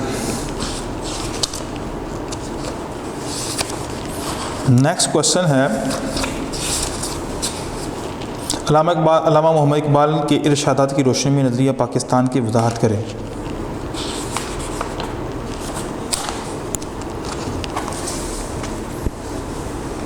یہاں پہ آ جاتے ہیں، یعنی کہ علامہ اقبال نے اپنے ارشادات میں نظریہ پاکستان کو بیان کیا ہے، تو اس حوالے سے ہم دیکھتے ہیں۔ سوال نمبر 7 ہے علامہ محمد اقبال کے ارشادات کی روشنی میں نظریہ پاکستان کی وضاحت کریں۔ نظریہ پاکستان اور علامہ اقبال۔ علامہ محمد اقبال برصغیر کے ان مسلم رہنماؤں میں سے ایک ہیں جنہوں نے مسلمانوں کو الگ ریاست کا تصور دیا اور اپنی شاعری کے ذریعے ان کو خواب غفلت سے بیدار کیا۔ ابتدا میں آپ بھی ہندو مسلم اتحاد کے حامی تھے، لیکن ہندوؤں کی تنگ نظری اور لسانی مذہبی تعصب نے جلد ہی علامہ محمد اقبال کو سوچنے پر مجبور کر دیا کہ وہ الگ ملک کا مطالبہ کریں۔ یعنی جو کچھ لوگ تھے جو اس بات کے حامی تھے، چونکہ جب یہ تحریک چلی تو ابتدا کے اندر کچھ لوگ اس کے مخالف تھے۔ وہ یہ چاہتے تھے کہ ہندو اور مسلمان جو ہے وہ اکٹھے رہیں اور بالکل جداگانہ جو حیثیت ہے وہ یہ والا معاملہ نہ کریں، لیکن آہستہ آہستہ سارے راز اور ساری باتیں مسلمانوں کے اوپر آشکار ہو گئی، اور خاص طور پر جو سیاسی لیڈر تھے ان پر ساری باتیں واضح ہو گئی کہ کسی بھی صورت میں یہ جو ہندو ہیں مسلمانوں کے ساتھ رہ نہیں سکتے ہیں، تو لہذا جلد ہی ان سے جان چھڑا لی جائے۔ تو مسلمانوں نے اس کے حوالے سے پلاننگ شروع کر دی، اور ان رہنماؤں میں سے سب سے اہم وہ علامہ اقبال تھے۔ اور پھر انہوں نے اپنی شاعری کے ذریعے بھی بہت سے یہ اشارے دیے تھے کہ وہ علیحدہ شناخت رکھتے ہیں، ہماری علیحدہ شناخت ہے، دونوں کے واسطے ہے ضروری الگ وطن، دونوں کی زندگی کا ہے مقصد جدا جدا. یہ شعر بھی بولا تھا. علامہ اقبال کا خطبہ الہ آباد، تو یہ سب سے اہم خطبہ ہے علامہ اقبال کی زندگی کا جو انہوں نے تقریر کی تھی، خطبہ دیا تھا. آپ نے خطبہ الہ آباد 1930 مسلمانوں کے لیے الگ ریاست کا مطالبہ کیا تھا تاکہ وہ اس میں رہ کر اپنے مذہب اور ثقافت کے مطابق زندگی گزار سکیں. آپ نے فرمایا، مجھے ایسا نظر آتا ہے کہ اور نہیں تو شمال مغربی ہندوستان کے مسلمانوں کو بالآخر ایک اسلامی ریاست قائم کرنا پڑے گی اگر ہم چاہتے ہیں کہ اس ملک میں اسلام بحیثیت تمدنی قوت زندہ رہے. تو اس کے لیے ضروری ہے کہ وہ ایک مخصوص علاقے میں اپنی مرکزیت قائم کریں. میں صرف ہندوستان میں اسلام کی فلاح و بہبود سے ایک منظم اسلامی ریاست کے قیام کا مطالبہ کر رہا ہوں. تو علامہ اقبال نے یہاں پر ارشاد یہ فرمایا ہے کہ جس طرح کے اب حالات ہو چکے ہوئے ہیں تو ان حالات کا تقاضا بھی یہی ہے کہ مسلمان کو آخر کار ایک اپنی علیحدہ ریاست قائم کرنا یہ چاہیے تاکہ، اور وجہ کیا تھی کہ ان کا اپنا جو تشخص ہے، تمدن ہے، تہذیب ہے، وہ زندہ رہ سکے. کہیں یہ نہ ہو کہ ہندوؤں کے اندر رہ کر مسلمانوں کے اندر بھی ساری کی ساری ہندوانہ رسومات آ جائیں اور کہیں وہ انہی کا مذہب اختیار نہ کریں. اور چونکہ میں آپ کو پہلے ہی بتایا کچھ تحریکیں بھی اس طرح کی چلی تھیں کہ جن کا مقصد مسلمانوں کو ہندو بنانا تھا. تو یہ سارے راز اور ساری باتیں ان کے سامنے کھل کر آ چکی ہوئی تھی تو لہذا علامہ اقبال نے یہ نظریہ ان کو دیا کہ ایک ہی طریقہ کار ہے اپنی جداگانہ تشخص کو برقرار رکھنا کہ ایک علیحدہ ریاست کا قیام. برصغیر میں چونکہ دو الگ الگ قومیں آباد تھیں، اس لیے علامہ محمد اقبال مسلمانوں کو ایک بڑی اور الگ قوم کی حیثیت سے اجاگر کرنا چاہتے تھے. وہ یہ سمجھنے میں حق بجانب تھے کہ سیاسی، سماجی اور تحفظ کے لیے ضروری ہے کہ ان کے لیے الگ ریاست ہو. ایک ولولہ تازہ دیا میں نے دلوں کو، لاہور سے تا خاک بخارا و سمرقند.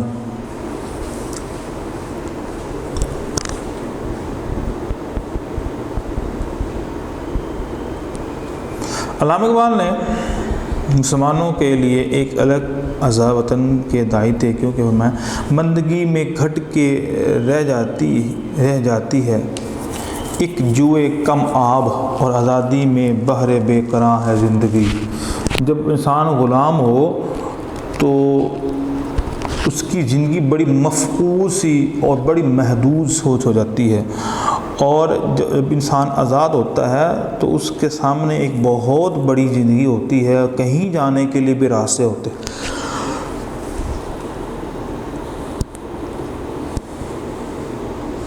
قومی تشخص.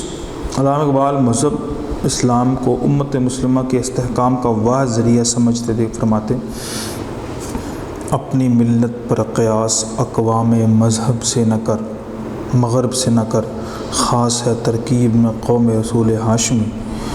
ان کی جمعیت کا ملک و نسب پر انحصار، قوت مذہب سے مستحکم ہے جمعیت تیری.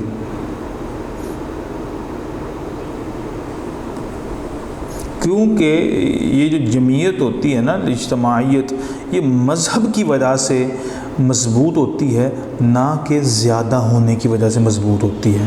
جب سب کا کوئی مذہب ہی نہیں ہوگا تو سارے کے سارے متفق اور اکٹھے کیسے ہوں گے؟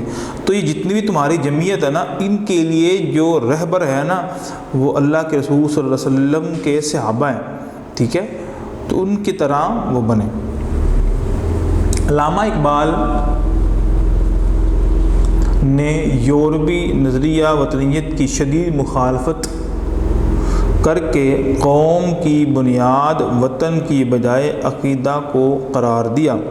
اسلام کا نظریہ قومیت، یہ بیٹا یہ اگر آپ یہاں تک کرنا چاہتے ہیں تو آپ کی مرضی ہے کہ یہ بھی کرنا چاہتے ہیں، جس کی بنیادیں خالص مذہبی ہیں، اس کی قومیت کے ساتھ رنگ و نسل زبان وطن پر نہیں، بتانے رنگ و بو کو توڑ کر ملت میں گم ہو جا، نہ تو رانی رہے باقی، نہ ایرانی نہ افغانی۔ یعنی یہ جو جتنے بھی بت بنے ہوئے ہیں ذات پات نسل کے، فرمایا اس کو سب کچھ چھوڑ دے، جب تو چھوڑ دے گا نہ یہ شناخت ہوگی تو ایرانی ہے، یہ پاکستانی ہے، یہ افغانی ہے، یہ شامی ہے، یہ مصری ہے، یہ سعودی ہے، یہ دبئی کا رہنے والا، یہ فلاں ملک اسلامی کا رہنے والا ہے، نہیں تو سب کے سب یہ کہیں گے کہ مسلمان ہیں۔ واحد ملت کا تصور، علامہ اقبال پوری دنیا کے مسلمانوں کو ملت واحد کا تصور کرتے تھے۔ یہ وجہ ہے کہ انہوں نے اپنی شاعری میں نیل کے ساحل سے کاشغر تک مسلمانوں کو ایک ہو کر حرم کی پاسبانی کرنے کا پیغام دیا کہ ایک ہوں مسلم حرم کی پاسبانی کے لیے، نیل کے ساحل سے لے کر تا بخاک کاشغر۔ یہ علامہ اقبال کا بڑا ہی خوبصورت ترین شعر ہے کہ فرمایا جب مسلمان اپنے حرم کی پاسبانی کے لیے اکٹھے ہو جائیں گے، یعنی مراد ہے اکٹھے ہو جائیں گے، سارے اختلافات اور نظریات کو یک طرف رکھ کر اسلام کو مقدم رکھ کر اگر سب اکٹھے ہو جائیں گے تو پھر نیل کے ساحل سے لے کر تا بخا کے کاشغر تک ان کی حکمرانی ہوگی۔ تو یہ بیٹا یہاں تک آپ نے کمپلیٹ کوشچن کرنا ہے۔ تو یہ کوشچن نمبر 3 جو ہے وہ ہمارا حل ہو چکا ہے۔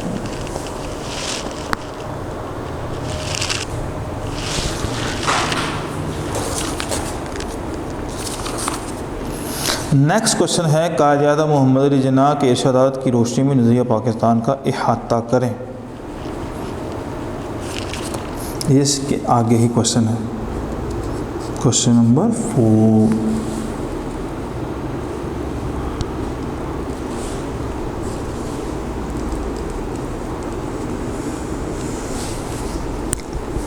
نظریہ پاکستان اور قائد اعظم۔ قائد اعظم تاریخ ساز شخصیت۔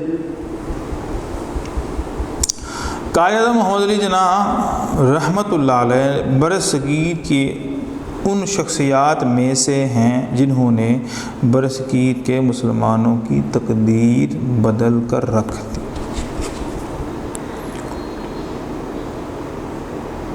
جہاں پر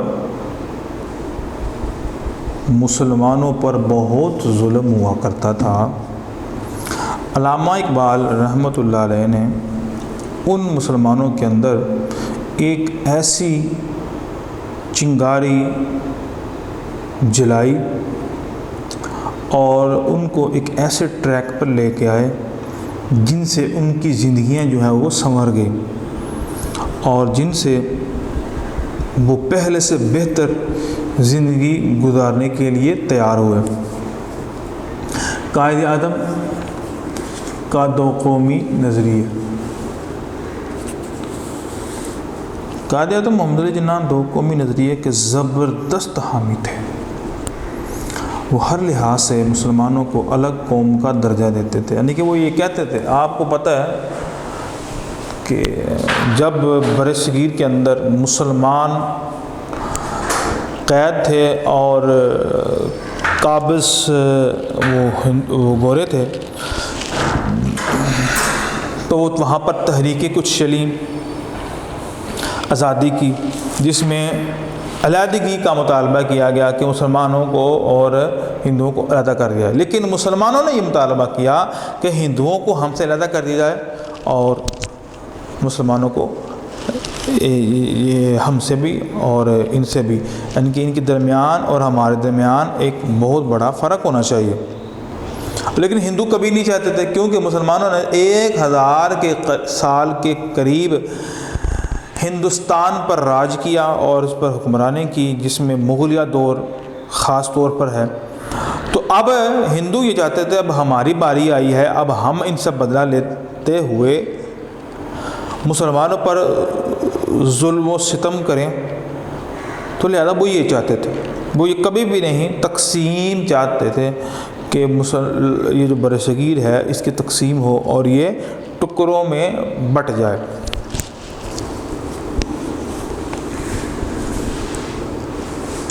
آپ نے اس سلسلہ میں فرمایا قومیت کی جو بھی تعریف کی جائے، مسلمان تعریف کی روح سے الگ قوم ہے، اس بات کا حق رکھتے ہیں کہ وہ اپنی الگ مملکت قائم کریں۔ مسلمانوں کی یہ خواہش ہے کہ وہ اپنی روحانی، اخلاقی، تمدنی، اقتصادی، معاشرتی اور سیاسی زندگی کی مکمل نشو و نما کریں، اور اس مقصد کے لیے جو طریقہ اپنانا چاہیں وہ اپنائیں۔ فانوس بن کے جس کی حفاظت ہوا کرے، وہ شمع کیا بجھے جسے روشن خدا کرے۔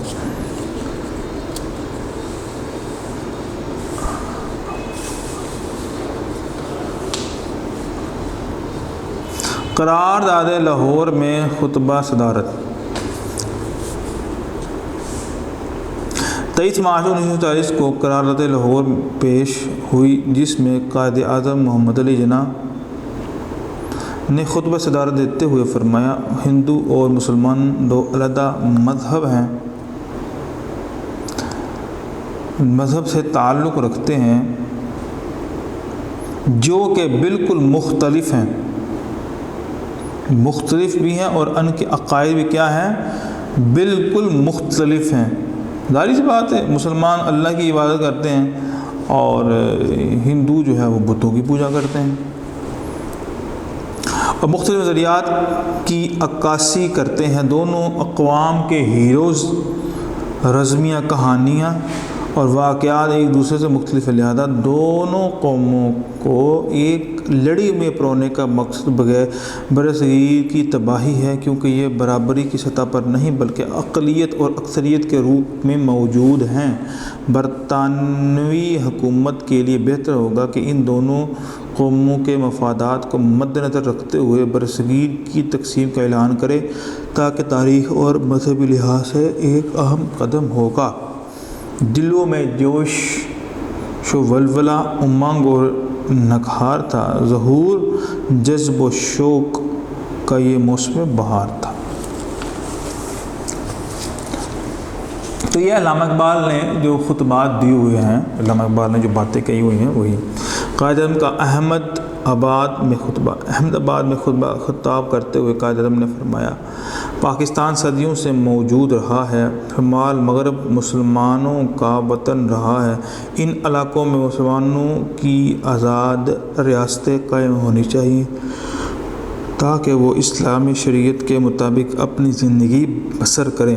تندی باد مخالف سے نہ گھبرا اے عقاب، یہ تو چلتی ہے تجھے اونچا اڑانے کے لیے۔ قیام پاکستان کے بعد قائد اعظم کا خطاب۔ پاکستان بننے کے بعد آپ نے فرمایا، ہمیں پنجابی، سندھی، بلوچی اور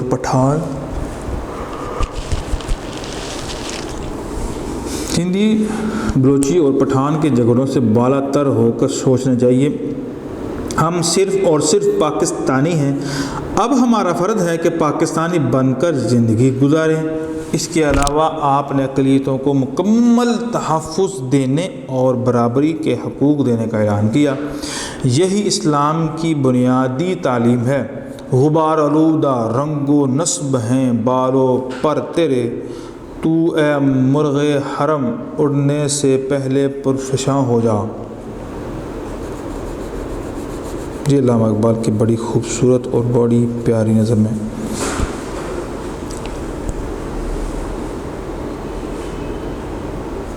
حکومت پاکستان کے افسران سے خطاب۔ افسانہ سے خطاب کرتے ہوئے فرمایا ہمارا نصب العین یہ ہے کہ ہم ایسی مملکت تخلیق کریں جہاں ہم آزاد انسانوں کی طرح رہ سکیں، جو ہماری تہذیب و تمدن کی روشنی میں پھلے پھولے، جہاں اسلام کے معاشرتی انصاف کے اصولوں کو ابھارنے کا موقع ملے۔ اسٹیٹ بینک آف پاکستان کے افتتاح پر خطاب کیا فرمایا 1948 یکم جولائی کو؟ مغرب کا معاشی نظام انسانیت کے لیے ناقابل حل مسائل پیدا کر رہا ہے اور یہ لوگوں کے درمیان انصاف قائم کرنے میں ناکام رہا ہے۔ ہمیں دنیا کے سامنے ایک ایسا معاشی نظام پیش کرنا ہے جو اسلام کے صحیح تصور مساوات اور سماجی انصاف کے اصولوں پر مبنی ہو۔ یعنی دنیا نے ہمیں بہت پیچھے چھوڑ دیا ہوا ہے۔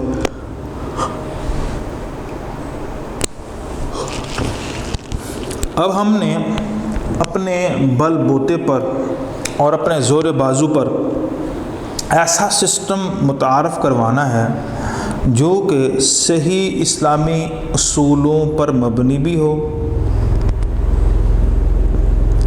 اور اس میں صحیح اسلامی انصاف اور مساوات کا نظام جو ہے وہ رائج کیا جائے۔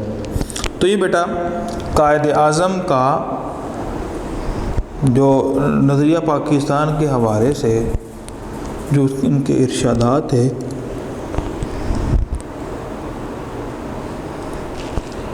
تو آپ بیٹا اس کو نوٹ کر لیں۔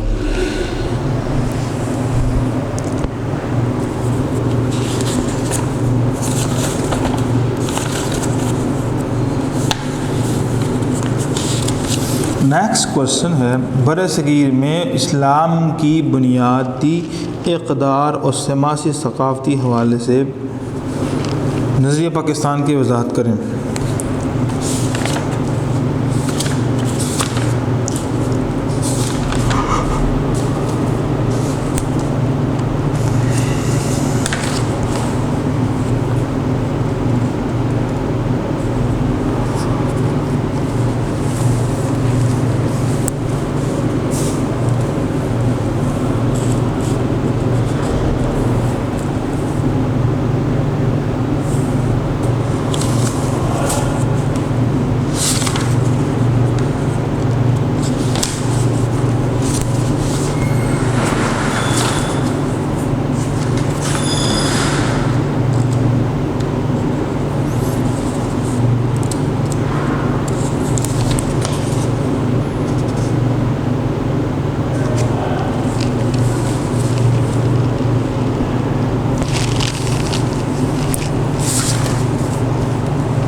تو اس کو ہم پڑھتے ہیں۔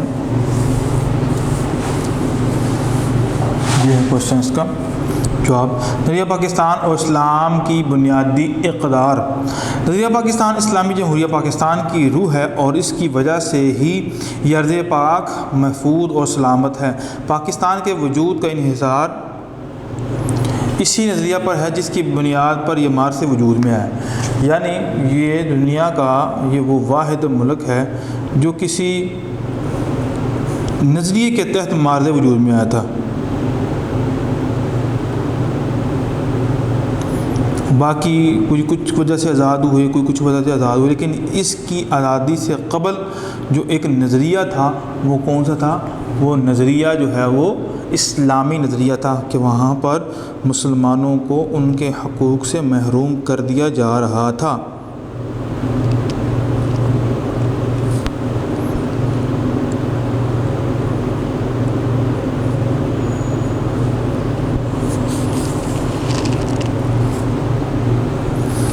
برصغیر کے مسلمانوں نے پاکستان اسی نظریے کی رہنمائی میں قائم کیا اور یہی نظریہ اسے مضبوط اور مستحکم رکھ سکتا ہے۔ آگے ہے اسلامی اقدار، اسلامک ویلیوز۔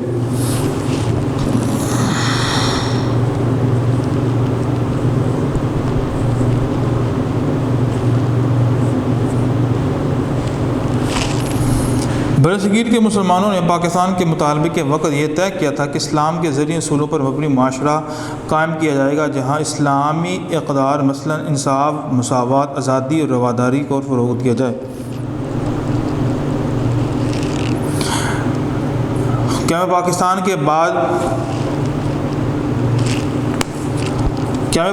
کے بعد قائد اعظم سے سوال کیا گیا کہ تقسیم کیے بغیر برصغیر میں مسلمانوں کو اپنے مذہب کے مطابق عبادت کرنے کی آزادی ہے تو پھر پاکستان کا مطالبہ کیوں؟ آپ نے جواب میں فرمایا، بھائی چارہ، مساوات، انسانی دوستی ہمارے مذہب، ثقافت اور تہذیب کی بنیادی باتیں ہیں۔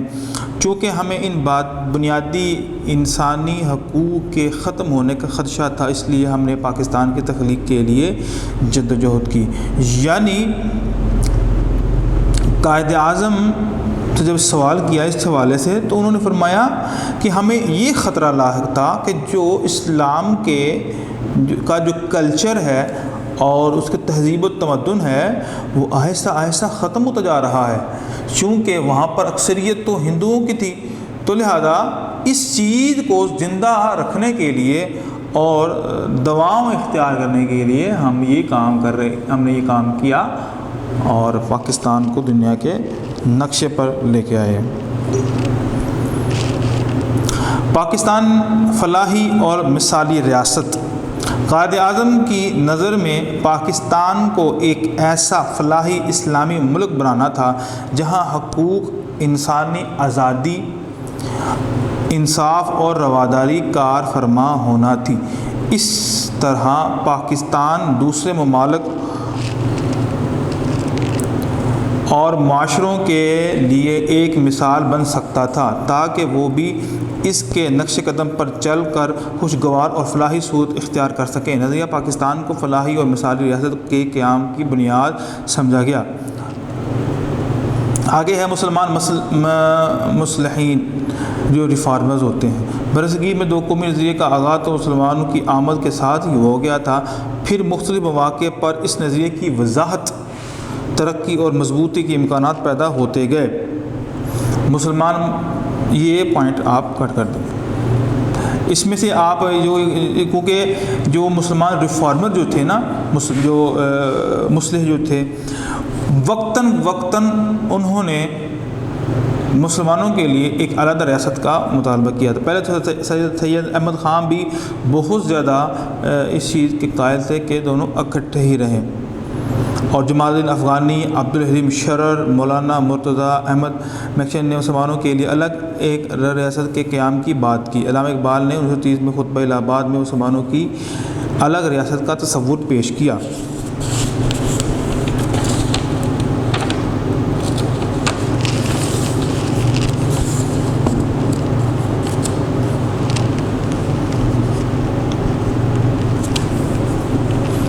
اب آگے ہم پڑھیں گے سماجی اور ثقافتی۔ یہ تو ہم نے اسلامی اقدار پڑھی تھی، اب سماجی اور ثقافتی۔ برصغیر کی مسلم تہذیب اور ثقافت پر اسلام کے اثرات۔ نظریہ پاکستان ایک مخصوص طرز زندگی اور تہذیب ثقافت کی دعوت دیتا ہے۔ بلا شبہ برصغیر کی مسلم تہذیب ثقافت پر اسلام نے گہرے اثرات مرتب کیے ہیں۔ برصغیر کے مسلمانوں کی منفرد نسلی، تمدنی، تاریخی ورثہ اور جغرافیائی ماحول کے زیر اثر بھی روایات نے نشوونما پائی۔ ایسے تمام طریقے جو اسلامی تعلیمات کے برعکس نہیں تھے، جو وہ یہاں کے مسلمانوں کا ثقافتی ورثہ تھے اور آج بھی ہیں۔ برصغیر میں دوسری اقوام کے ساتھ رہ کر مسلمانوں نے اسلام کی ثقافتی اقدار کا خوب تحفظ کیا۔ اسلام ایک جمہوری نظام، اسلام اپنی روح میں ایک جمہوری نظام ہے، اس میں شورائی طریقے کو اہمیت حاصل ہے، اور اسلام میں قانون کی حاکمیت کو یقینی بنانا مقصد ہوتا ہے۔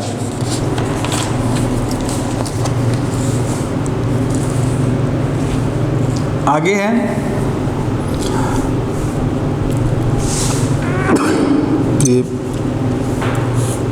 نظریہ پاکستان کے مطابق جمہوریت ایک اہم ستون ہے۔ یہ پوائنٹ رہنے تھے۔ برصغیر کی مختلف ثقافت۔ برصغیر میں کئی زبانیں بولنے والے مسلمان رہتے تھے، ان کی ثقافتیں، روایتیں، نسلیں اور سماجی ماحول مختلف تھے، رنگ و روپ میں بھی یکسانیت نہیں تھی۔ اس کے باوجود دین اسلام ہی وہ واحد طاقت تھی جو تمام مسلمانوں کو ایک قوم کے سانچے میں ڈالے ہوئے تھے۔ اسلام کی روح سے مسلمان کا بھائی اور مسلمان ہمیشہ اپنی پہچان اپنے مذہب کے حوالے سے کراتے تھے، یعنی کہ تو یہ ان کی تہذیب اور ثقافت بھی اس چیز کا منہ بولتا ہوا ثبوت ہے کہ ہر رنگ نسل ذات پاک سے ہٹ کر ان کی جو اسلامی ثقافت ہے وہ برقرار رہی۔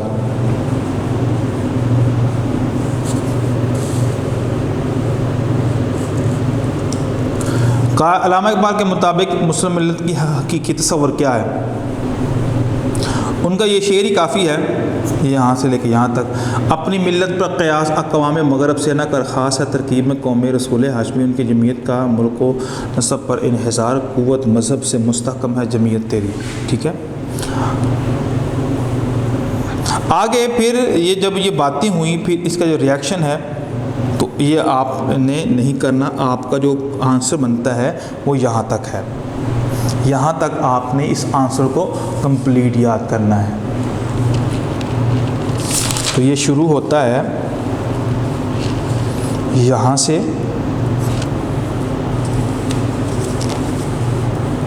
یہاں سے شروع ہوتا ہے اور یہ یہاں سے سارا،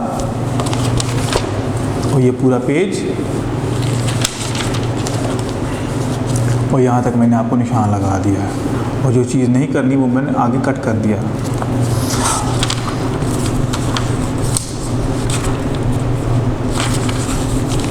آخری کوشچن ہے،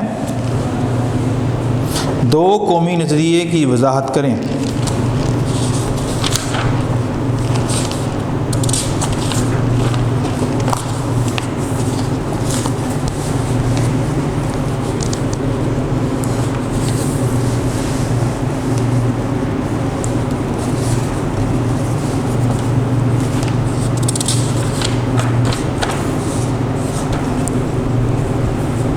دو قومی نظریے اس کے پس منظر کی تفصیلاً وضاحت کریں۔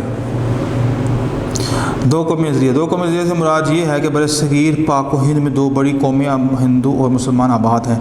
دو قومی نظریے کی بنیاد مسلمانوں کا علیحدہ تشخص ہے۔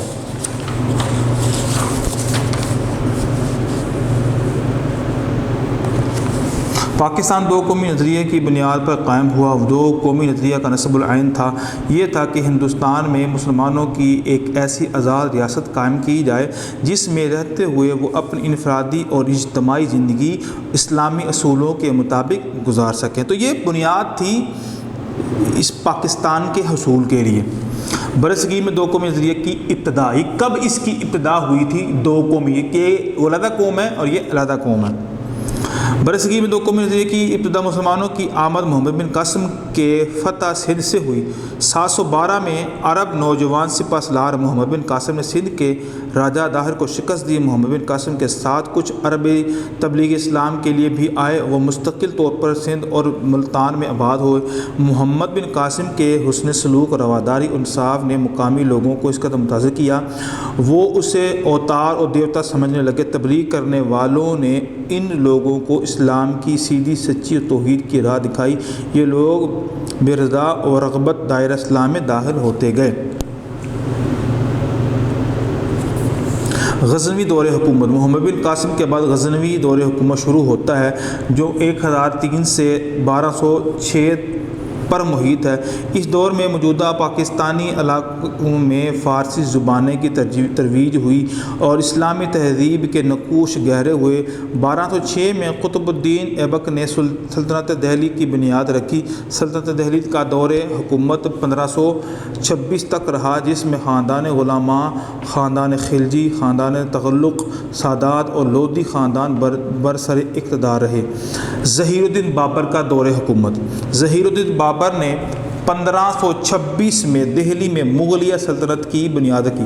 تو جو مغلیہ سلطنت کی جو بنیاد ہے وہ ظہیر الدین بابر نے رکھی، جو کہ 1857 کی جنگ آزادی تک قائم رہی۔ مغلیہ دور حکومت میں بابر، ہمایوں، اکبر، جہانگیر، شاہ جہان اور اورنگ زیب مشہور حکمران تھے، اور آخری مغل حکمران بہادر شاہ ظفر کو انگریزوں نے 1857 کی جنگ آزادی میں شکست دینے کے بعد رنگون میں قید کر دی، جہاں ان کا انتقال ہوا اور وہیں دفن ہوئے۔ یہ ایک جگہ علاقہ ہے، ابھی بھی موجود ہے۔ سر سید احمد خان اور دو قومی نظریے۔ انگریزوں کے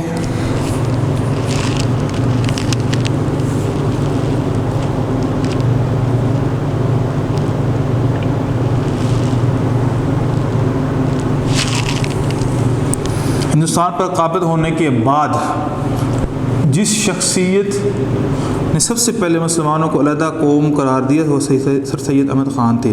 ابتدا میں سر سید احمد خان متحدہ قومیت کے حامی تھے، لیکن جب 1857 کی جنگ آزادی کے بعد انگریزوں اور ہندوؤں کی قربت اور بڑھ گئی تو سر سید کو یہ احساس دامنگیر ہوا کہ ہندو کبھی مسلمانوں کے دوست نہیں ہو سکتے۔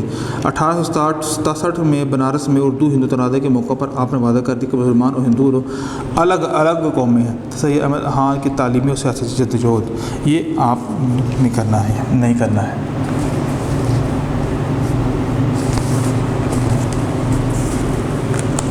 اور آگے ہم پڑھیں گے چودھری رحمت علی اور اردو قومی نظریہ۔ چودھری رحمت علی اسلامیہ کالج لاہور کے نامور طالب علم تھے۔ جنوری 1931 میں انہوں نے کیمبرج کالج میں قانون کے شعبے میں اعلیٰ تعلیم کے لیے داخلہ لیا۔